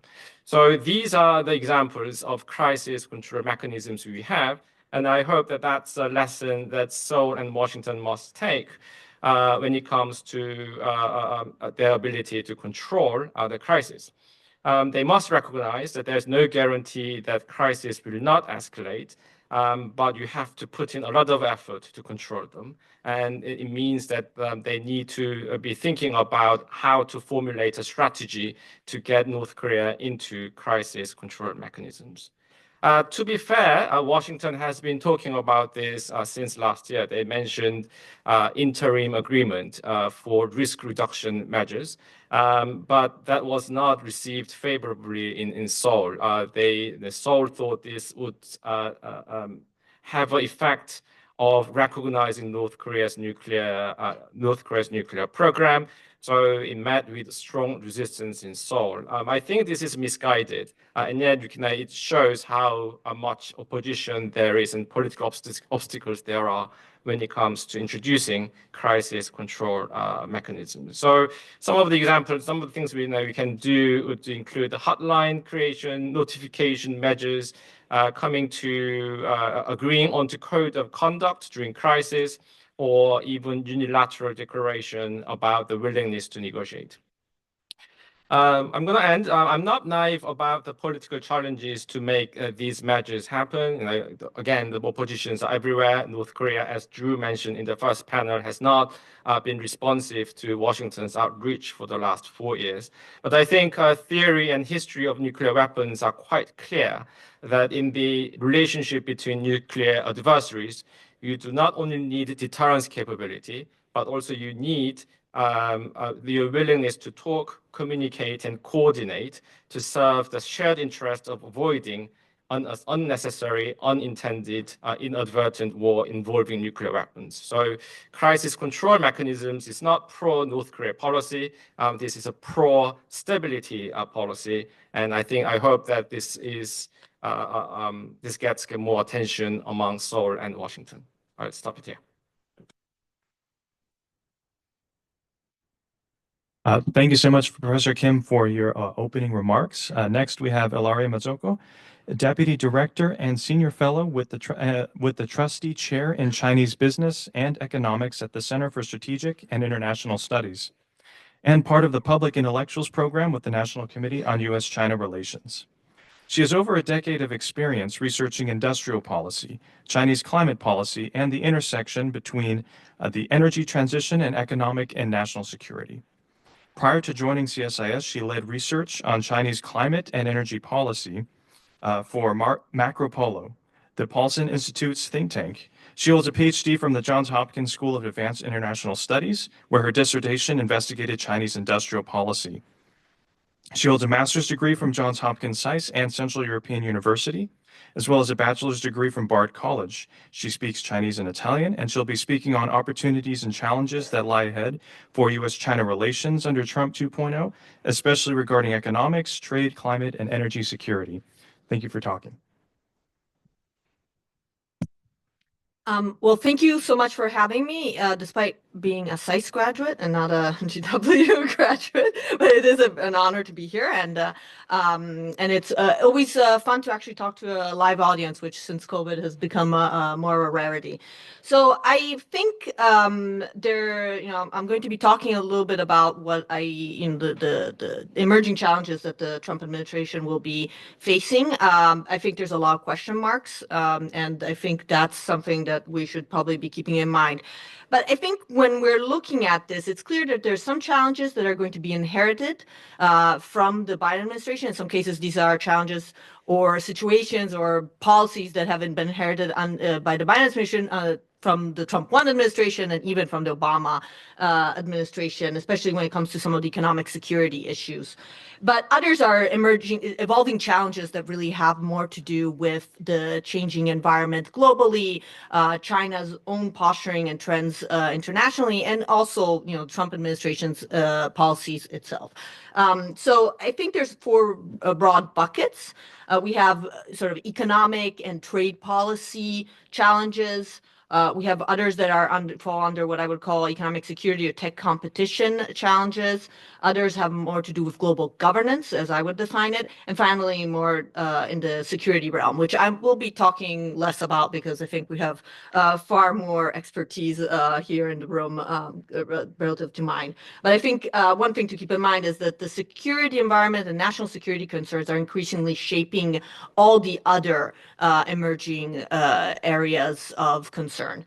So I think, taking a closer look at what this means in practice in the economic realm, I think we'll be continuing to hear conversations and, concern over capacity, trade with China. But I think we'll also be hearing a lot more about trade surpluses. And here, as a parenthesis, I think one big difference under Trump administration, the incoming administration, but also Trump 1, compared to the Biden administration, is that a lot of the challenges that have to do with China and a lot of the relationship with the policies towards China are going to not be as unique in the sense of what I mean is that, for example, in the case of trade, we're going to be seeing concerns and tension over trade surpluses with a lot of countries, including partners and allies. So it's not going to be sort of a China unique story. It's going to be a broader priority for the administration. So we'll be hearing a lot about tariffs. Again, China will not be unique in this part of the story. Of course, China is in many ways unique just because of its size and also because of its sort of priority as a national security concern. I think there's other questions that will also be important for the Trump administration. What happens to China's economy, right? A lot of question marks as to where China's economy is headed and what the Chinese government is going to do. Where there's a lot of expectations of new stimulus measures. But so far, those stimulus measures that have been introduced have not been sufficient. We've not seen a lot of movement in consumption, household consumption specifically. So a lot of question marks on what they can do, what they will do, will it be enough, and also will there actually be response in the economy. Finally, a couple of notes on the economic side, which are slightly, I would say, less less in the limelight, but I think will become pretty important, could become important. One is the question of market access. This has not been really a conversation point in recent years, but it used to be. And there is a possibility that we might hear more talk about actual deals under a Trump administration. I wouldn't say this is highly likely, but it's certainly something to sort of keep in mind. The other is Chinese FDI in the United States. I think here instead, this is becoming increasingly a topic, especially in some of the strategic or next generation technologies. And I think I would keep an eye on that and where that conversation goes. It's been quite politicized. On the economic security side, and I'll be brief, but we've seen now a slew of new announcements and rules over the past week by the outgoing Biden administration. I do not expect the Trump administration to take a very different stance on a lot of these issues. I think we'll see probably continuing on the same line in terms of export controls and restrictions on strategic technologies. I think one area to watch again that will, we're already seeing this development under Biden administration, but I think it will be strengthened and continued along the same line is concerns over data and connectivity. This is making it so that industries and technologies that traditionally have not been in the sphere of national security are becoming part of national security. So the automotive sector, port cranes, Wi-Fi routers, right? And many different technologies are now that you traditionally we're seeing more civilian technologies are now coming under sort of more scrutiny from a national security perspective. So this is going to become, I think, more and more of a challenge. Everybody mentioned strategic technology, semiconductors, I think is going to continue to be at the center of that. I think what's going to be interesting, and this is already, I think, become clear with some of the rules that have been announced over the past week, is that there's going to be some interesting questions as to the role of allies. The Biden administration spoke a lot about allies. They were sort of they were actually quite important to the architecture of its export controls on semiconductors. It is unclear if that's going to continue to be the case under a Trump administration. And so I think actually how the Trump administration engages with allies when it comes to these economic security concerns is again, I think we have a sense that it's going to be different. Exactly how that's going to be when it comes to specific rules, specific technologies is kind of an open question, but it's certainly something to watch. And I would expect some changes there. And as I said, I think there might have already been some evolution in the Biden administration's approach with the new AI diffusion rule and, different tiers of who gets access to, semiconductors and who doesn't. I think, the European Union being broken up into different tiers is an interesting case there.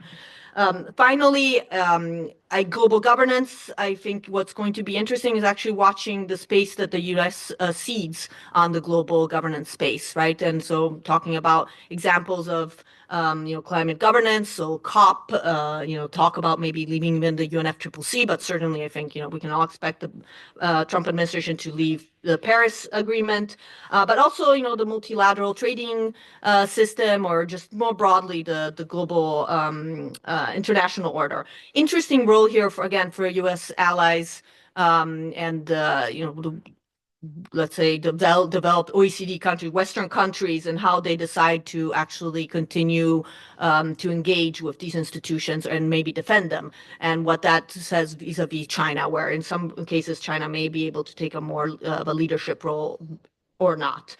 So I think I will leave it there, and I look forward to the conversation. Thank you.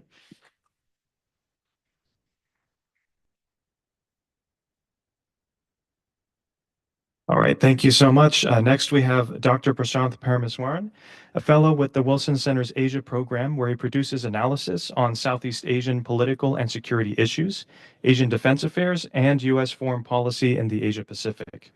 He is also the CEO and founder of ASEAN Wonk Global, a research hub that produces the weekly ASEAN Wonk Bullet Brief newsletter, senior columnist at The Diplomat, one of Asia's leading current affairs publications, and an advisor at the Bauer Group Asia. His new book, Elusive Balances, Shaping U.S. Southeast Asia Strategy, published in 2022, develops and applies an original balance of commitment approach to examining U.S. commitment in Southeast Asia over the past half century. And I've asked him to speak today on the topic of challenges and opportunities that lie ahead for U.S.-ASEAN relations under Trump 2.0, which, as Professor Bob Sutter commented on the first panel today, maybe there's interest or lack of interest there, and we will soon discover, as well as the political, diplomatic, and security environment in Southeast Asia that will contextualize these dynamics. Dr. Parameswaran holds a PhD and Master of Arts from Fletcher School of Law and Diplomacy at Tufts University, focused on international security, international business, and U.S. foreign policy. Please join me in welcoming for his remarks. Southeast Asia is an extremely diverse region. 11 born and raised there. And so rather than me just talk about my own opinion and commentary, I thought what I'd rather do is I just actually came back from a trip where I was in several of these Southeast Asian countries. I traveled to 10 of the 11 countries last year for a couple of reports I was doing with the Wilson Center. And obviously, even though I was interested in talking about the region, everybody was asking me about what's going to happen in the US elections here. So I thought what I would do is kind of share 3 buckets of sort of opportunities and challenges that countries in the region are thinking about, and how they're thinking about the United States more generally. And I would say there are sort of 3 categories: the sort of bilateral, the regional, and the global. I think bilaterally, you tend to see in Southeast Asia a bit of friendly competition between various countries, not sort of alien to other parts of the world as well, of countries just kind of vying for influence, sort of, having deals between the administration, whatever administration that might be, on areas of, say, geoeconomics, critical minerals, for example, semiconductors. There's a lot of friendly competition that goes on there, a lot of diplomatic engagement. I think there, different countries will see their fortunes kind of rise and fall. There was a Trump risk index that The Economist put out a few months before the election, and 3 of the Southeast Asian countries were on there. Vietnam was on there for trade, the Philippines was on there for security and spending a little less on defense than the Trump administration might like, and Singapore, interestingly, was there on immigration, on issues like student visas, for example. But if you look at those 3 countries all managed the first Trump administration actually pretty well. They extracted concessions. They convinced the Trump administration that they're going to do a lot more on things like North Korea, for example. They managed a lot of the trade deficit questions. So if you talk to the elites and governments in these countries, they actually feel quite confident about managing the bilateral aspect of that conversation. I think where you see a bit of concern is in the smaller countries in Southeast Asia, which perceive, rightly or wrongly, that under a Trump administration, there will be a lot of time for big countries. So the Indonesias of the world, significant countries like Vietnam, for example, but not so much, countries like Brunei, Cambodia, Laos, for example. What will these countries get out of a Trump administration that might be focused more selectively on certain countries and sort of the notion of what have you done for the United States lately? That's a question that you can ask, countries like the Philippines, for example, that's a treaty ally. I'm not so sure how that conversation will go with Laos, right? Which is a country which is facing its own developing problems. And frankly, if you talk to Laotians about the US legacy in Laos, I mean, it was mostly the fact that that country was blown to bits by the United States. More bombs dropped on Laos, more so than World War II as a whole, right?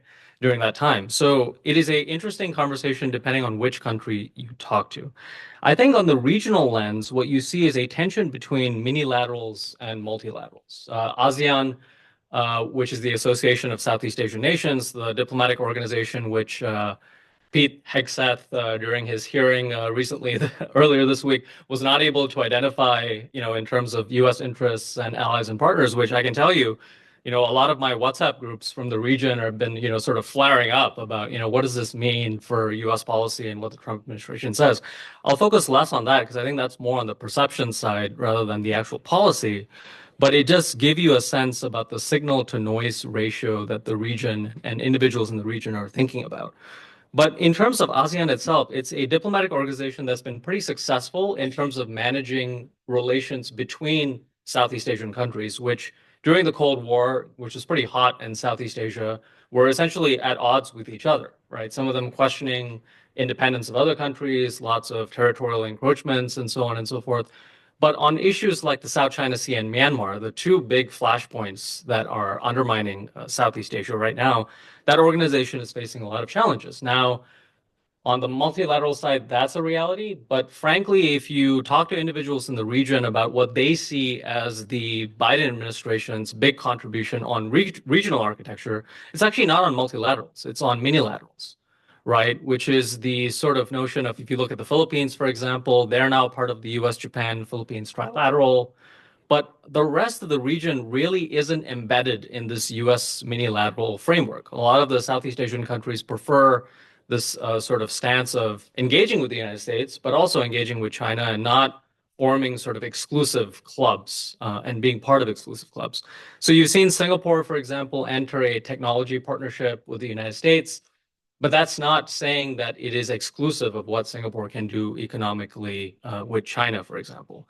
You've seen upgrades with the US relationship with Indonesia and the US relationship with Vietnam, which are the kind of the two big pillars in Southeast Asia. But these are countries that are still going to do business with China economically and on trade, especially since, as we've heard previously, there isn't much of an affirmative value proposition on trade and market access coming from the United States. So US businesses continue to invest heavily in Southeast Asia. And the United States is extremely competitive that way. But the issue for the US government is, well, if all the attention is coming from business, then these governments are just going to engage business on economic and trade issues. And if the administration is asking them to hedge with respect to what they're doing with China, what they're doing with the US, what is the value proposition that the US government and the Trump administration is offering that is going to lead these countries to move closer to the United States when they can actually get some of these benefits and rewards from businesses? And then I would just say, lastly, on the global side, there is this notion, it's not a very neat notion, but this notion of the global South does have some traction in parts of Southeast Asia, which I said, the tradition of non-alignment in the region is not a very happy one. It lasted for a very short period. It was undermined by a lot of Sino-Soviet tensions between India and Indonesia. So it's not a very glorified legacy, I would say. But nonetheless, I mean, these realities and the sentiment in the region is very heavily felt. And it's not surprising, right? If you look at the conversation on artificial intelligence, the UN's own estimate is that all of the G7 members are part of all 7 of the frameworks that we have going on in AI right now. Over 100 countries, mostly developing countries, are not even involved in any of those frameworks, right? A lot of low-income countries are spending more on debt servicing than they are on health and education after the pandemic. So this is a really, really wrought and fraught series of issues that I think even as we're thinking about what a Trump administration means for individual Southeast Asian countries, there are really fundamental questions about global order that these countries are wrestling with. And this whole notion, we had 2 or 3 decades ago that the United States is going to be a leader in this order, it's going to engage, it's going to allow countries to sort of do trade with them, promote market access. I think a lot of these countries recognize now that that is not something to be taken for granted. What the world in which I think one policymaker sort of described to me his views, which is, U.S. leadership is going to be more selective, right? It's going to be in certain domains, but not in others. And even in places where the United States is leading, it is going to ask countries to do more. Some of those countries are going to be willing to do more. Other countries are not going to be either be able to or not going to be willing to do so. And the question there is, what happens in that sort of environment where we have global governance that is more fractured? And I would just end by saying this. The big statistic that you see coming out of the region is the fact that there is an institute called the Institute of Southeast Asian Studies in Singapore that does an annual survey of what are perceptions in Southeast Asia of the United States and China. For this year, for the first time, over 50% of countries said that, if we're going to be forced to choose between the United States and China, we're going to pick China.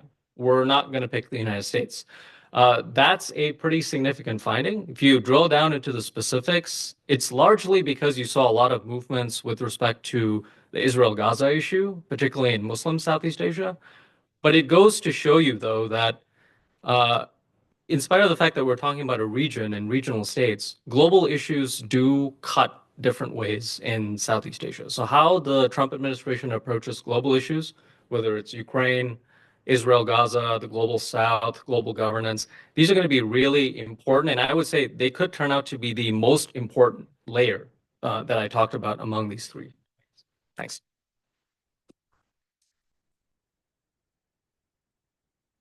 Thanks so much, Prashant. Next, we have Anne Kowalski, Senior Non-Resident Fellow at the Global Taiwan Institute, who has a decade of experience in think tank, government, and private sector on Indo-Pacific policy. Annie led the Indo-Pacific portfolio as a senior professional staff member of the House Foreign Affairs Committee, where she managed legislation and oversight regarding strategic competition with the People's Republic of China, U.S. policy towards Taiwan, alliance management, and the U.S. diplomatic and security posture in the region. She also served as an Indo-Pacific senior policy analyst on the Senate Foreign Relations Committee for 3 years.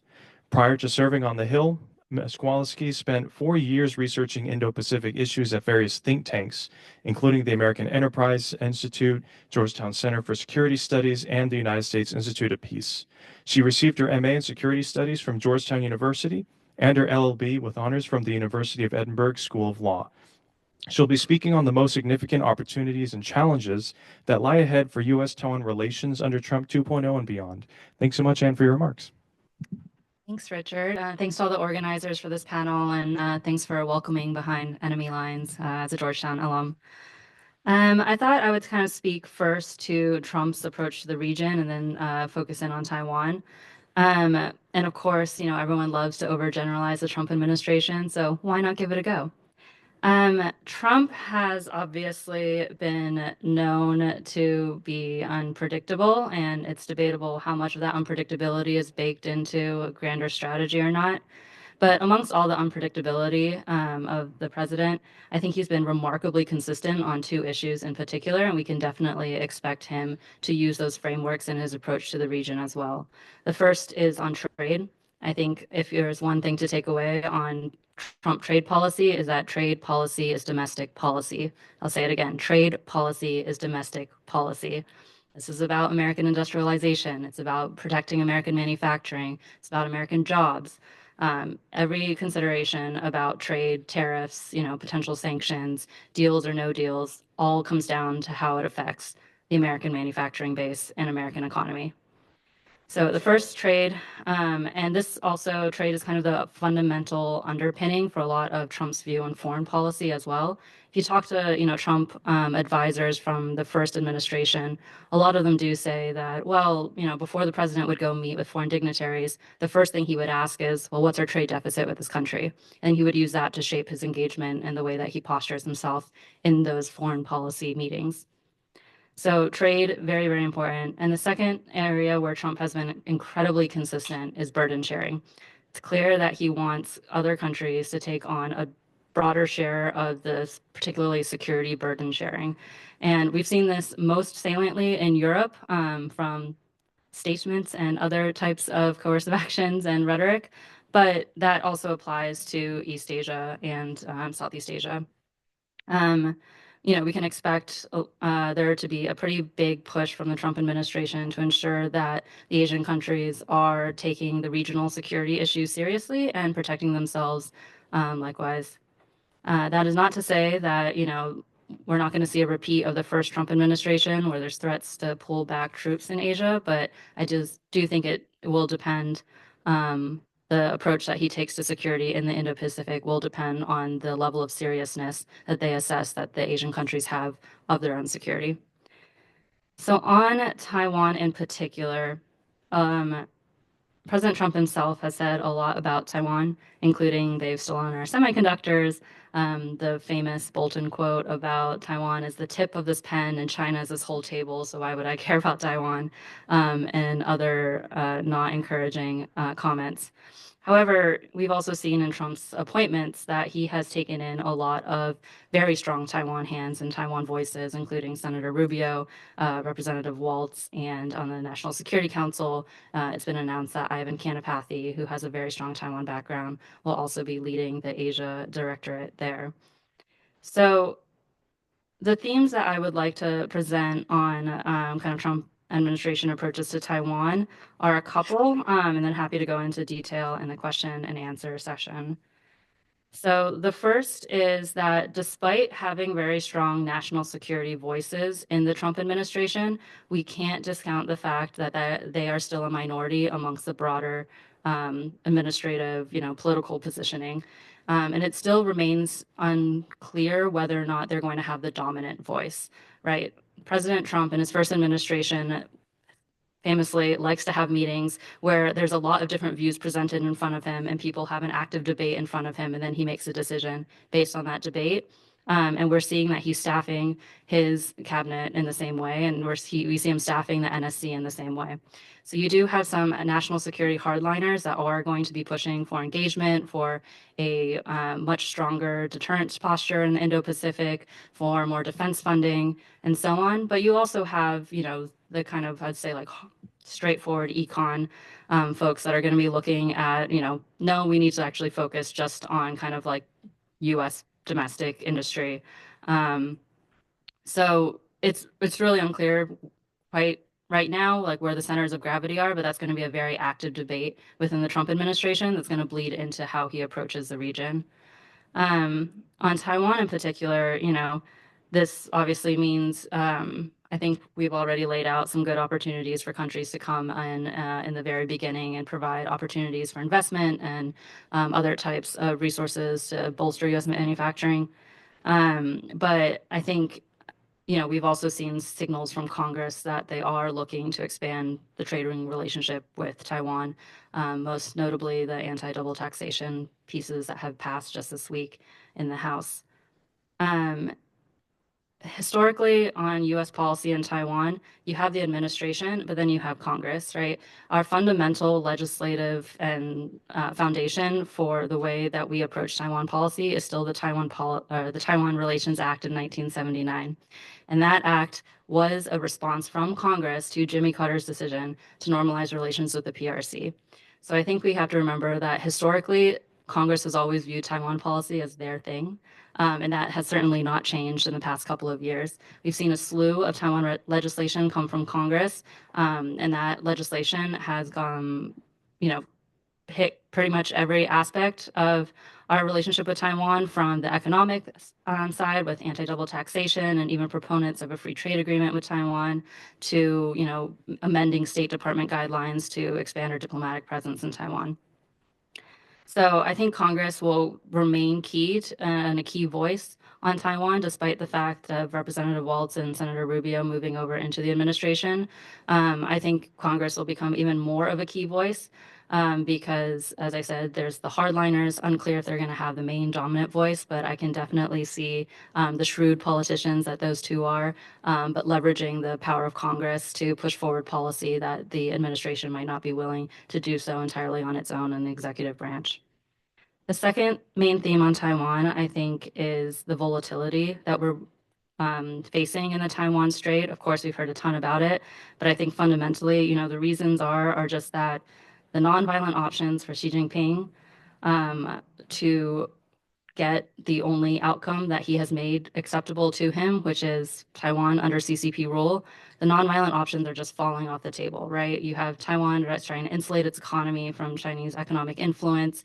You have a pretty concerted like disinformation and pressure media campaign to try to, you know, win the hearts and minds of the Taiwanese citizens. And that's just not going, you know, you see the polling showing that the Taiwanese identity is becoming even more strong after that. So the nonviolent options really aren't there for Xi to get what he has promised and the only acceptable outcome for him, which is Taiwan under CCP rule. And as we, you know, those trend lines are not necessarily changing in the near future. So I think as, you know, these other nonviolent options start falling off the table, I think we have to be very serious about the future of Taiwan as an independently governed island. And then I think if you take the third theme I want to point out is if you take the hardliners and the admin, but you mix it with the shifting balance of power in the Taiwan Strait and the volatility that I spoke about before, and then you add in a Congress that has had trouble funding our defense for the past 15 or so years, then you add in the defense industrial base challenges that we have in actually getting, you know, Taiwan the weapons that it has already bought or just keeping up with our current stockpiles. We have a difficulty now in not only like will and political will on Taiwan and in the Taiwan Strait, now we have a difficulty of capability. And I think this is very much overlooked in a lot of policymakers. You know, the question is always, oh, but will we go in on Taiwan? Will we not? I think the question really is, do we have the capability to promise, you know, what some folks are suggesting that we promise in terms of Taiwan's defense? And this is going to be a short-term challenge that I think is going to factor into the Trump administration's decision-making, in addition to kind of the foreign policy and the hardliners' views on what we should be doing in the Indo-Pacific. The other question is, what do we have the capability to do? Thanks.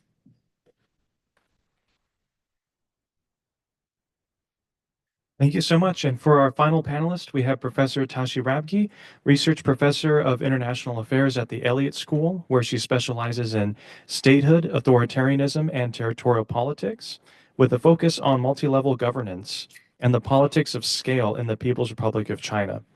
She also works on constitutional and international legal issues relating to the special status arrangements of asymmetric states and autonomous regions in comparative global contexts. Her primary regional focus is Tibet and Greater China, with a specialization in the Sino-Tibetan dispute. At the Elliott School, she directs the Research Initiative on Multi-Nation States, or RIMS, which convenes a Track 2 dialogue process with policy researchers in Beijing on state asymmetry and territorial autonomy. She is also founding director of the Tibet Governance Lab, a research platform and incubator for policy research on Tibet, and also the co-founder of Machik, a global nonprofit that has delivered strategies for Tibetan language education, community empowerment, and civic engagement in Tibet for over 20 years. She's been a fellow in the Public Intellectuals Program of the National Committee on U.S.-China Relations and a visiting scholar at Sichuan University. She holds a PhD from Harvard University, as well as law degrees from Oxford and Cambridge, where she was a Rhodes Scholar. And she'll speak on the current state of China-India relations and how Tibet remains a factor in that geopolitical setting. Professor Rabke, the floor is yours. Thank you. Thank you, Richard. And I want to say thank you to all the organizers for putting this event together very timely, given the circumstances here in Washington, and in particular for allowing me to speak about Sino-Indian relations, something I don't usually get to comment on, but there is a lot to think about, I think, given all the changes that we've seen over the past, particularly the 6 months preceding. It is a time of China-India rapprochement, which we saw from the October agreement coming out of BRICS in this past year. So since that time, we're seeing a lot of talk about talking, and we expect a lot of dialogue and exchanges have begun, but we'll probably see a lot of the restrictions that have been in place since 2020, when there was violent clashes along the border, to be lifted. Things like, for example, direct flights, passenger flights are still restricted between India and China. But what does this mean? Is this a geopolitical shift? Is this a tactical thaw? Is this India hedging its bets in this transactional era of global affairs that we're coming into? One of the things that we've seen with the October agreement was that certainly the military standoff has come to an end. And what that is, basically 3,500 kilometers of an ill-defined border where the line of actual control has been constantly shifting, and troops on either side meet face to face, which has led to skirmishes over the years, certainly since 2017. That has intensified and led to the various clashes. So that is something that is going to come to an end, because they have now procedures for patrolling agreements and such. But I think what the October agreement particularly showed is the difference in vision between India and China on what they have in mind in terms of their relationship. India talked about a multipolar Asia, and certainly China did not in the agreement. So basically, we are seeing Indian overtures to Beijing. And I think it's fair to say that India has an eye on China's dominance in the global supply chain, and especially with the nearshoring and friendshoring on the part of the US and other Western liberal democracies. India has demonstrated a strong interest in plugging itself into China's supply chain. And that is understandable. China is India's number one import trade partner, number two partner overall in trade. And as India grows into the third largest economy by the end of the decade, I think there's interest on both sides in Delhi and Beijing to offset whatever is to come in terms of this new transactional global era before us. And that said, I think it's important to see this is happening in the context of China not being what China has been over the past 25, 30 years of its ascendancy. It goes without saying the economic stagnation of its growth, the meltdown of many core pieces of its engine, the overcapacity problem, all happening in the middle of a demographic collapse in China.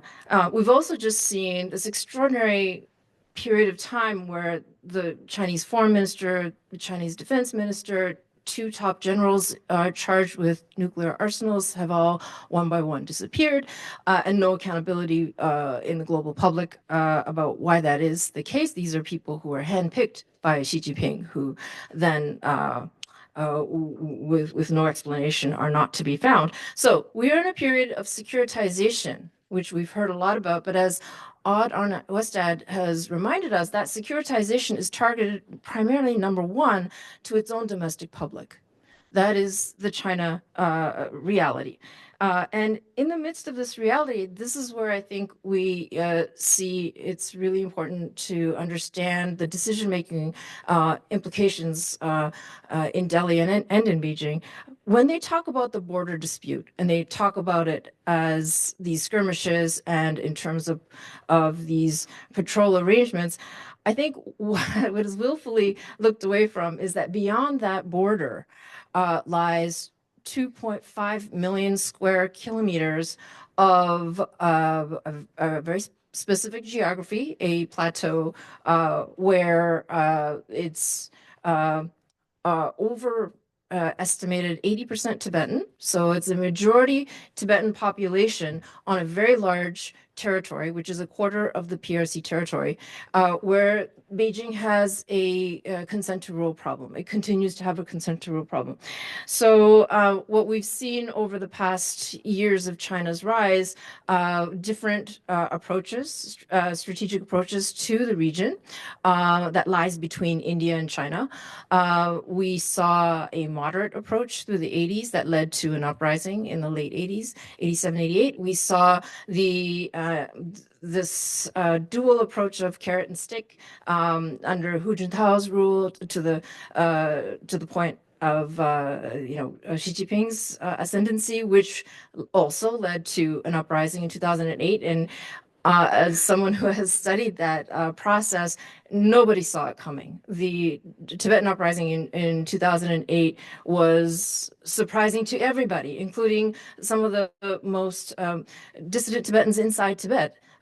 Didn't see it coming. Some of the top intellectuals who are very concerned about these things did not see it coming. So that period also led to an uprising. What we've seen since Xi Jinping's ascendancy is the most ill-conceived set of policies in the Tibetan region, including the extreme assimilationism in terms of language policy, in terms of every kind of dimension, actually. What Xi Jinping thought, of course, is a China statewide project, political project. So it's not just Tibet, it's across the entire Chinese state, but it hits differently in Tibet for sure.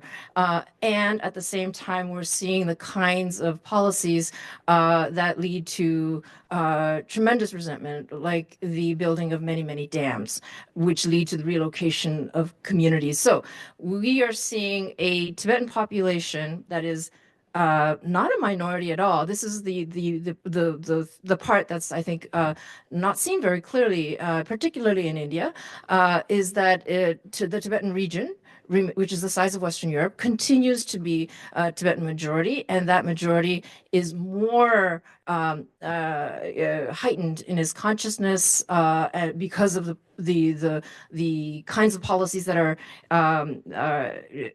being implemented right now, leading to a seeding of instability of the entire a very large region that lies beyond the border. So the border is really not about that border. It's really about this very large region in between that is not factoring into the conversations on Sino-Indian relations. So in the meantime, while this is all happening, what we were seeing just in the last month is, first of all, continuation of the building of entire villages across that border frontier.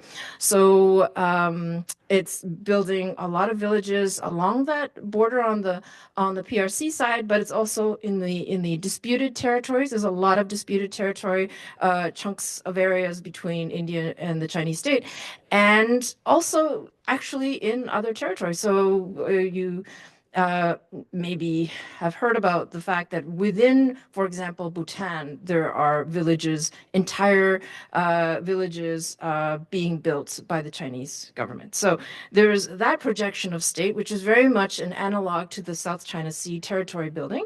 And at the same time, on December 25th, the mega dam has been approved, has been talked about for a long time, but it's just been formally approved. This is going to be 3 times the size of the Three Gorges Dam, which is currently the world's largest dam. This is going to cost $137 billion, a trillion yuan. That's the estimation now, but it's being built on a tectonic plate, so it's understood that this is going to lead to seismic problems. And it's funny, because not funny, but just after it was announced, 3 earthquakes took place inside the Tibetan regions, just as a sort of a reminder that this is going to have tremendous implications. This mega dam is being built just kilometers away from the line of actual control to India.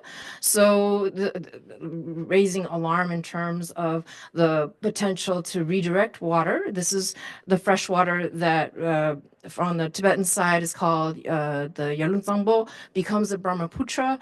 On the Indian side flows both to the Indian states as well as to Bangladesh before going out to the Bay of Bengal. So there's a lot of questions in terms of what the intentions are, and I think underlying that a great deal of lack of trust in terms of the direction of that. The chair of the China Construction of Power Corporation, Yan Zhiyong, has stated that this dam is a matter of national security, and that it will lead to smoothing out, is the language that he used, the smoothing out of cooperation in South Asia down the road. So that it was just approved. At the same time, 2 new counties were established and announced just days after that that approval, which are also located in the disputed territories. So on the one hand, I think what we're seeing on the India side is this hedging of bets, because we are entering this transactional era. And at the same time, this willful looking away from the longer term implications of what China continues to do along the border, inside the border, inside the various Himalayan countries, and not having that really play a part in the decision making. Can I say that I was at the South Asia Studies Institute of Sichuan University for several months, and was really, really surprised the degree to which the thinking on India amongst some of the academics there was so foundational, at the, just being generated for the first time. So it was very much an experience of encountering each other for the first time. So I think that really underlined the newness of the relationship between India and China in terms of how it is engaging with each other. And on a larger perspective, what I think this shows is that we are in this period of growing authoritarian rule, growing strongmen in every kind of context, and a big part of that seems to be this short-term thinking on how decisions are going to be made. And I just wanted to leave that as a thought. All right, thanks so much for those great remarks as well. We'll move on to our Q&A portion.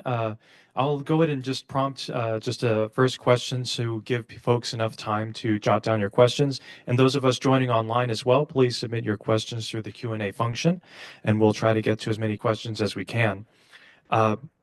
Just after listening to everyone's remarks here, just a few themes that caught my attention include communication, continuity, and complexity.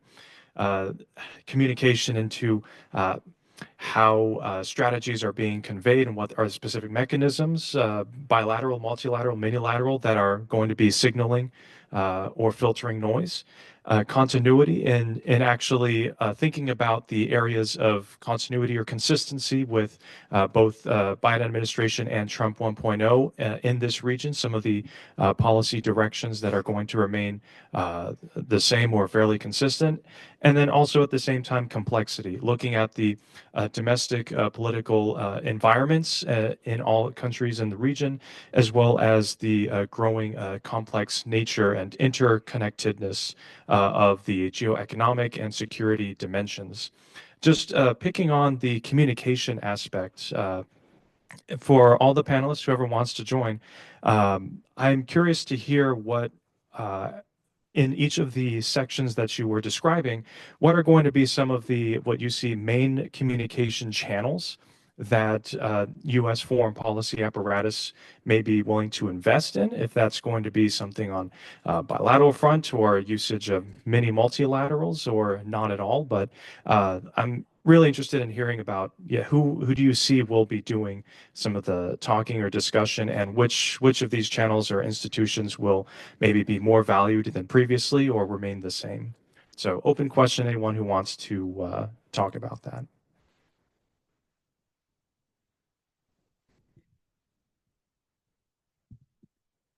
Well, they are excellent comments on how we think about the challenges we face. And when it comes to communication for North Korea problem, and I was looking at some of the articles looking at Iran nuclear program, and I think a lot of policy proposals on that issue has been creation of back channel communication because the public outreach to either Iran or North Korea is politically risky, and there's no guarantee that they will be responsive to those proposals. So I think back channel communication has been a favored way of reaching out and testing the water about the prospect of communication. And I believe that might be the least costly and least risky way of gauging the interest of communication with the either North Korea or Iran. But that was my speculation. Any other comments? Yeah, I think that's absolutely right. The back channels are the way to test the waters. I think if you want something pushed over the edge into actual action, it is going to require kind of direct communication with the White House and Trump himself. We saw in the first administration that he really likes being the one to sign the paperwork for the deal, and he considers himself the deal maker. So I think, having that high level, leader to leader communication is going to be really important, kind of in the last stages of any type of action that countries are looking for. Yeah, I would just to quickly add to that, I would say, in addition to the government channels, which I agree will be really important, what Anne said about, Trump wanting to be the person signing off on documents and things of that sort. I really think there's no substitute for that in terms of official engagement.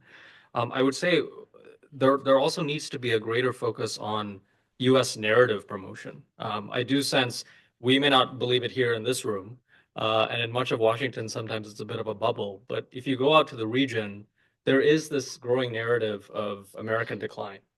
And it's relative decline, not absolute decline, but it's something which I think we have to take seriously. The notion that, U.S. leadership, a lot of things that we used to take for granted are not there anymore. And when you have China and Beijing constantly reminding countries in the region that we're here, America is really far away. Every 4 years, you have an election.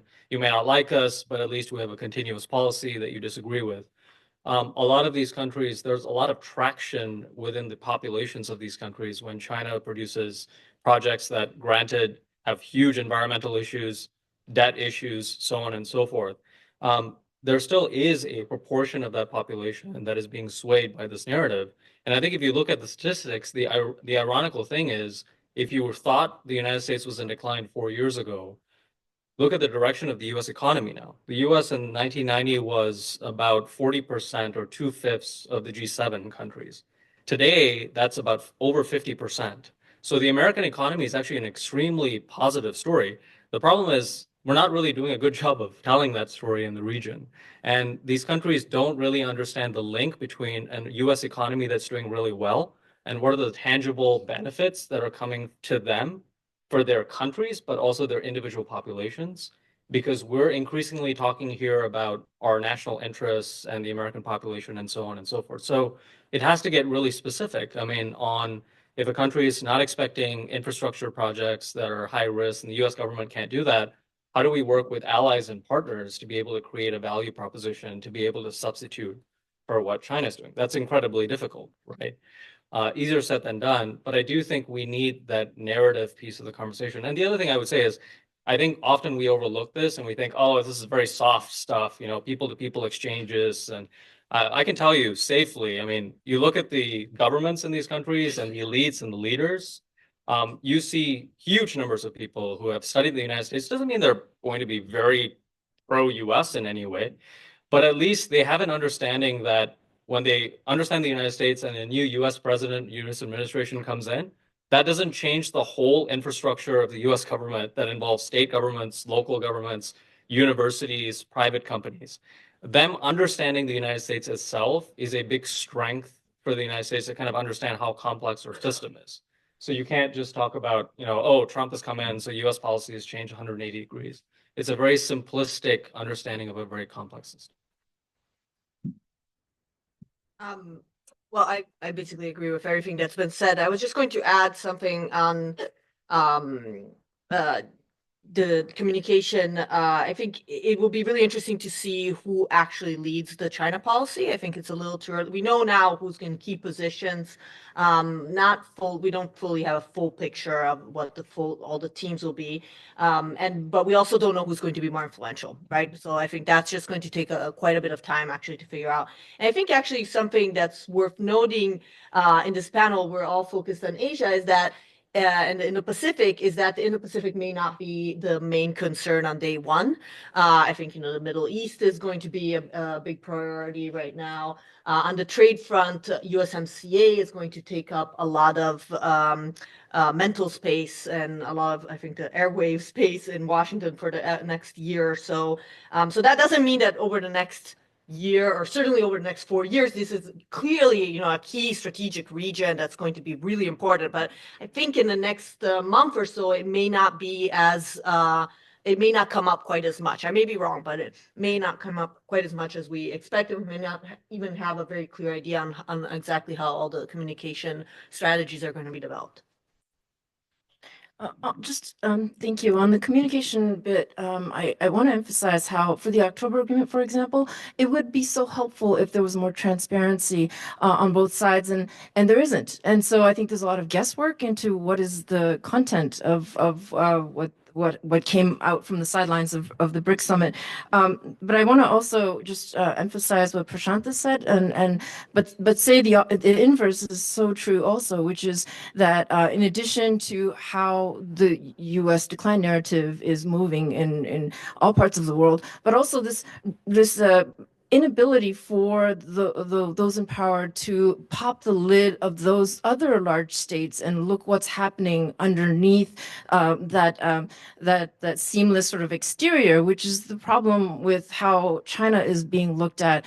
There is really not enough understanding of China's own politics of scale problem. Its inability to really govern in a very functional way, and so that its domestic public is such a problem for them, and that we have to wonder about who is how the decision making is happening at that top level because of that problem. So I guess just having a clear-eyed understanding of that, it may be for expediency that the decisions are still going the same direction for many different larger reasons, but I think the narrative part is really important. It really shifts tendencies and trend lines, and there has been an unwillingness to pop that lid and look underneath what the state really represents.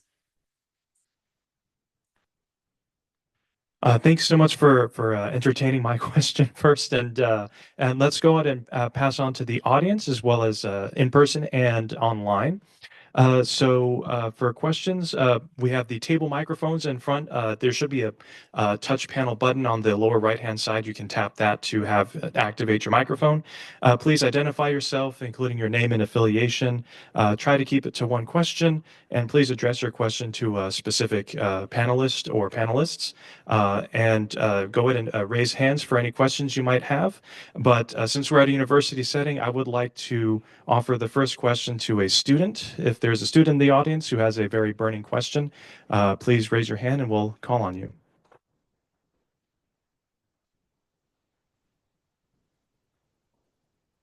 Former students also count as well. Great, please. One question for Taiwan. Yesterday, nominated.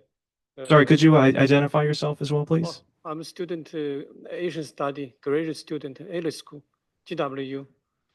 My question about Taiwan, and yesterday, Rubio, the nominated Secretary of State Department witness in Congress, he support deterrence strategy of Taiwan. But we know, as Professor Robert Sars said, Trump is a transaction politician. He always think Taiwan issue is Xi Jinping and Trump personal issue, and he asked Taiwan increase defense budget. So Trump's strategy is totally different to Rubio's strategy of Taiwan. So do you think in during second term, Trump's strategy will be conflict with Rubio, and Trump will make big deal with Xi Jinping to sell out Taiwan? Annie, I'd like to toss that to you. So sounds like two-part. First one is Trump, Rubio, and maybe the broader question of these kinds of policy direction tensions within the administration. And then second one on first panel mentioned grand bargaining between Xi and Trump. So anything you want to take on? Yeah, I think on grand bargaining, that's a question we get a lot. Let me just say it. If I was President Trump, you know that the thing that is like your greatest point of leverage with Xi Jinping is Taiwan. You know that's a clear red line for the Chinese government. You know that that is something that Xi Jinping himself would like love to come to a deal on, right? Like this is a grand bargain. I do not see what Xi Jinping could offer Trump and the United States economy or the United States like political system that would be worth handing that chip over, because that is such a valuable chip. So I know that there's a lot of consternation about this, but I really don't see, you know, there being a deal where we just hand over Taiwan. That's just too big of, like, if you're looking at it purely from a leverage and like bilateral perspective, that's just a very big chip. In terms of Rubio, Senator Rubio's views versus President Trump's views, this is kind of what I was talking about before. You have the hardliners that are within the Trump administration that are going to have a voice. Unclear yet whether they're going to have the most dominant voice. I think depending on what President Trump decides on Taiwan, I don't think that there's like a Trump strategy on Taiwan. I don't think he himself has come to terms with what he wants his policy to be on Taiwan. So I think the decision-making factor is going to end up with what is happening on that exact day and at that exact moment, who's in the room making the best argument and the most impressive argument amongst his cabinet and his White House officials. And there's other opportunities, you know, or other factors that are going to play into that too. Like, how's the U.S. stock market doing that day? Where are they on like econ negotiations with China at the time? You know, what is there a very strong push and willingness to fight that has been demonstrated by the Taiwanese government and the Taiwanese military? All these like little factors that change every single day, I think are going to accumulate to a decision kind of on the spot for President Trump. I don't think he's coming in with a predisposed view of what he wants Taiwan's strategy to be. Thank you. So opening the floor to other audience members for questions, please raise your hands. Oh, sorry. Yes, please. Is it on? Yeah. Oh, yes. My name is Rockwell Clancy. I'm a research scientist at Virginia Tech. So it's to kind of follow up on that question. I think that's right on, that they don't have a policy, and that it's the Taiwan question is going to be left to the vicissitudes of like how Trump is feeling that day or people in the cabinet are feeling.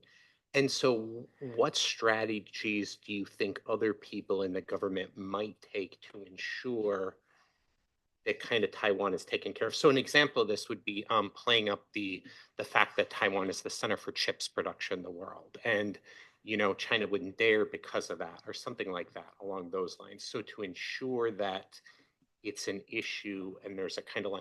And then I guess kind of as a follow-up to that, I mean, I agree with you that Xi Jinping has increasingly fewer nonviolent options. and then his legitimacy is tied to what happens in Taiwan, such that China going to war with Taiwan becomes more and more likely. I'm not sure, though, that there's an appetite in the United States for the United States to go to war with China over that. And so I guess in the years leading up to it, what strategies do you think that other people might take, or what's the argument?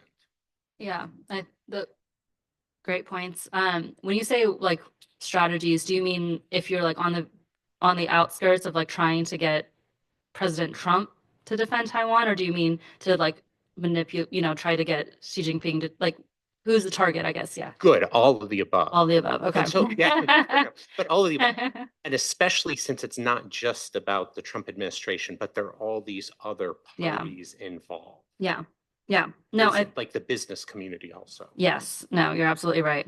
I think, again, the decision will be made on a bunch of factors, some of which I said in the previous answer. And I think you're absolutely right that public opinion is going to be one of those factors that plays into decision making.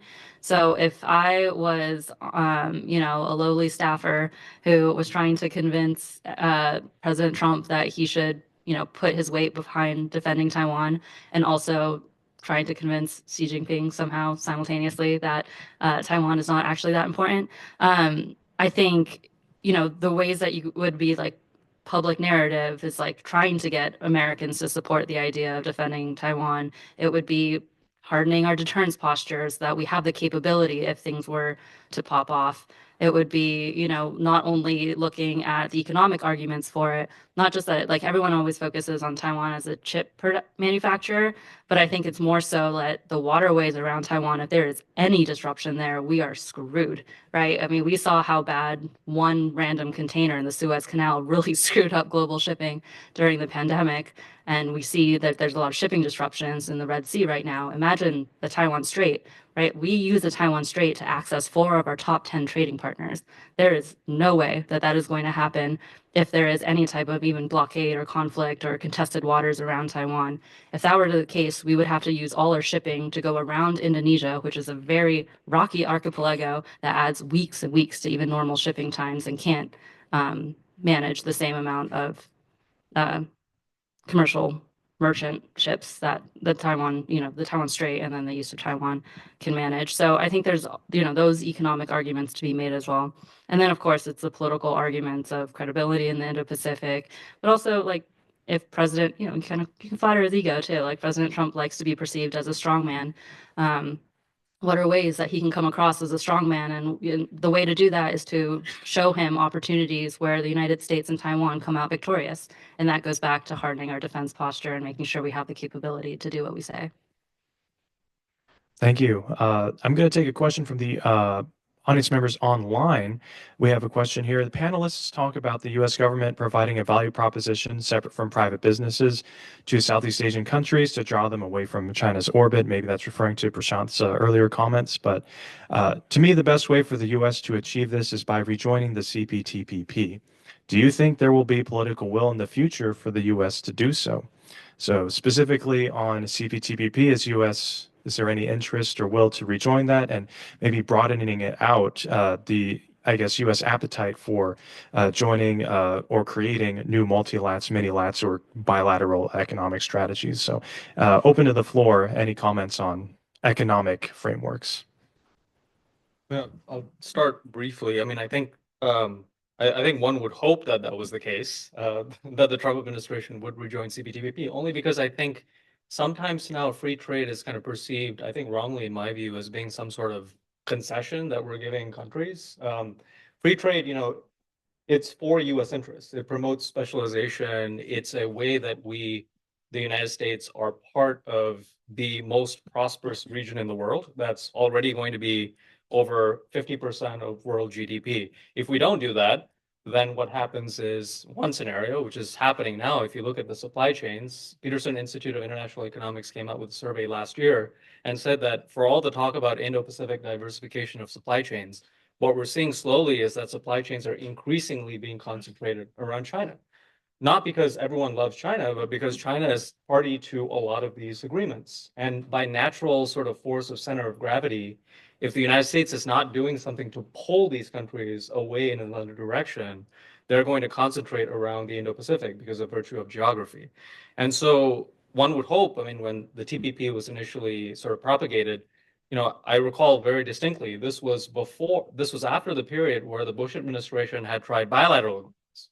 And then we said, oh, okay, these are not really working. Maybe we can have a minilateral setting so that we can get these countries. And now we're saying we're back to bilateral agreements, but we're negotiating on trade deficits and we're saying we're not really providing market access. So these countries are asking, well, what's the value proposition? What are you offering us that we can't get otherwise? And so I guess absent the US joining CPTPP, the broader question is really, how does the United States ensure that it's engaged in the most prosperous and most geopolitically and geoeconomically strategic region in the world?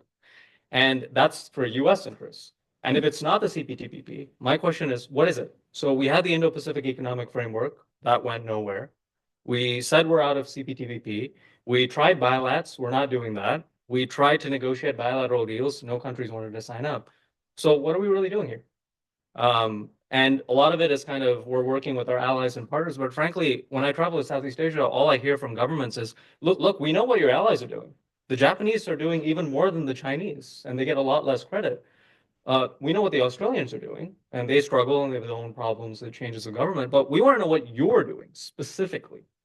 And I think that economic value proposition is absent. I think the Biden administration deserves some credit, to be honest, for trying to sort of talk about agreements on critical minerals, for example, semiconductors. That's very small stuff, but at least there was a positive value proposition. So the question for me under the Trump administration is, you can have all kinds of punitive things and talk about burden sharing and all that good stuff, but what are you going to put on the table with respect to incentives to get the countries to do what you want them to do, right? And I think that's absent in my view. So CPTPP, I wish it were the case, but actually I would settle for just anything on the basis of any incentive on US policy to promote these countries to do what we're asking them to do.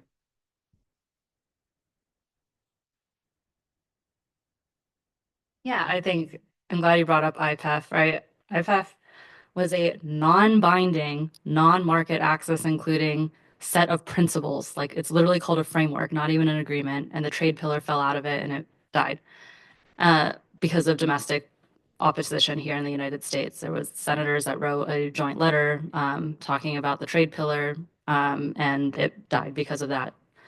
So I think the appetite for multilateral trade agreements is pretty much dead. But I do think that there is an opening for bilateral trade agreements and for, as Prashant rightly pointed out, some of these sectoral agreements like around critical minerals. I think we do, USMCA does not have the best reputation now because of everything that has been pointed out about certain loopholes that the PRC has had for manufacturing in Mexico, and that has really spurred a relook at that agreement. But we do tend to forget that under the Trump administration, they did negotiate USMCA successfully, right? And that was a binding trade agreement. And they also were pretty good at negotiating the free trade agreement with South Korea as well. So there was an opportunity for bilateral and these like mini-lateral trade agreements under the first Trump administration, largely because of Mnuchin and Lighthizer. But I think there might be an opportunity for some of these like direct bilateral trade agreements or for these mini sectoral agreements under the next administration too, because a lot of the opposition with IPEF, my understanding is that was kind of coming from within the Democratic Party too. And there just wasn't enough political capital behind the framework to kind of expend everything on this non-binding agreement.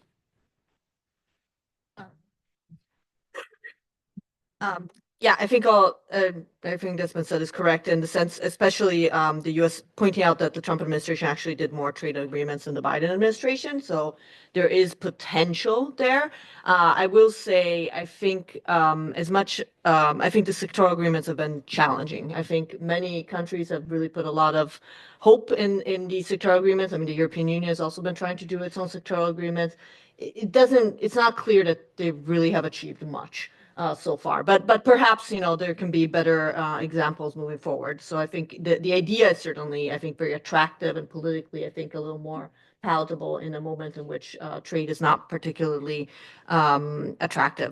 But I think all this actually highlights a bigger problem where we're moving into a world of sort of economic security, geopolitics, geoeconomics, right? Where it makes sense. You want to reshape value chains so that you're more integrated with your friends and you're less integrated with your rivals. All these things that would make a lot of sense from that perspective don't necessarily make a lot of sense from your sort of domestic political economy, right? And so you have these challenges where, despite all the incentive, geopolitical or political diplomacy incentives to become more integrated with partners in the Indo-Pacific or with the European Union, the United States has completely failed to achieve those kinds of agreements over the past few years because there is too much opposition when you start looking at the actual interests in the political economy. You start looking at agriculture and everything collapses, right? And so I think that those structures are going to continue to be a bit of a challenge. So we're moving into a world where everybody's talking about economic security and prioritizing geopolitics, geoeconomics, etc. But we're still in the old world where actually value chains are determined by businesses and where things make sense economically, and also we have all these interest groups in our societies that actually shape a lot of our political economy decisions, trade decisions, and economic policymaking. So, just one point. I think all of what we've said is, from a Washington perspective, I generally agree with it. I would just say also important to recognize that even if we have constraints here, the region is not standing still, right? A lot of these countries, I mean, Singapore, New Zealand, Chile, these countries that think a lot about trade, they've signed a digital economy framework agreement, which is a sectoral agreement. There are green economy agreements that have come out. I think there was just one that was propagated on the sidelines of APEC a few months ago. There's green shipping corridors that are coming out. It's a really dynamic region. We're just unfortunately not plugged into it. But that doesn't mean that the innovation is not happening. And I think what you see sometimes in US policy is sometimes the action comes from the region, and then the US subsequently has to react to that. So I don't necessarily think that we're going to be stuck. I mean, maybe I'm being too optimistic. I don't necessarily think we're going to be stuck here forever. I do think there's a dynamic where even if the United States is not as engaged, there will be other actors that are involved. Japan is involved, Australia, a few other countries, India not so much, unfortunately. But there may be a dynamic where there's a resetting gradually, in spite of what the United States. Yeah, and just that was the point I was trying to make in my initial remarks, where I think in the global governance sphere, we might actually see some really interesting developments, even though, the U.S. pulls back in some areas. We'll probably see actually China being more of a leader, but in others there may be other countries, and there may be countries with which the U.S. has longstanding ties, and even if those ties maybe are not going to be as strong in coming years, they might get stronger again in the future. So I think those are just, I agree that this is going to be interesting to watch. Great. So we're actually just right at time. So I want to first, please join me in thanking our panelists for delivering great remarks.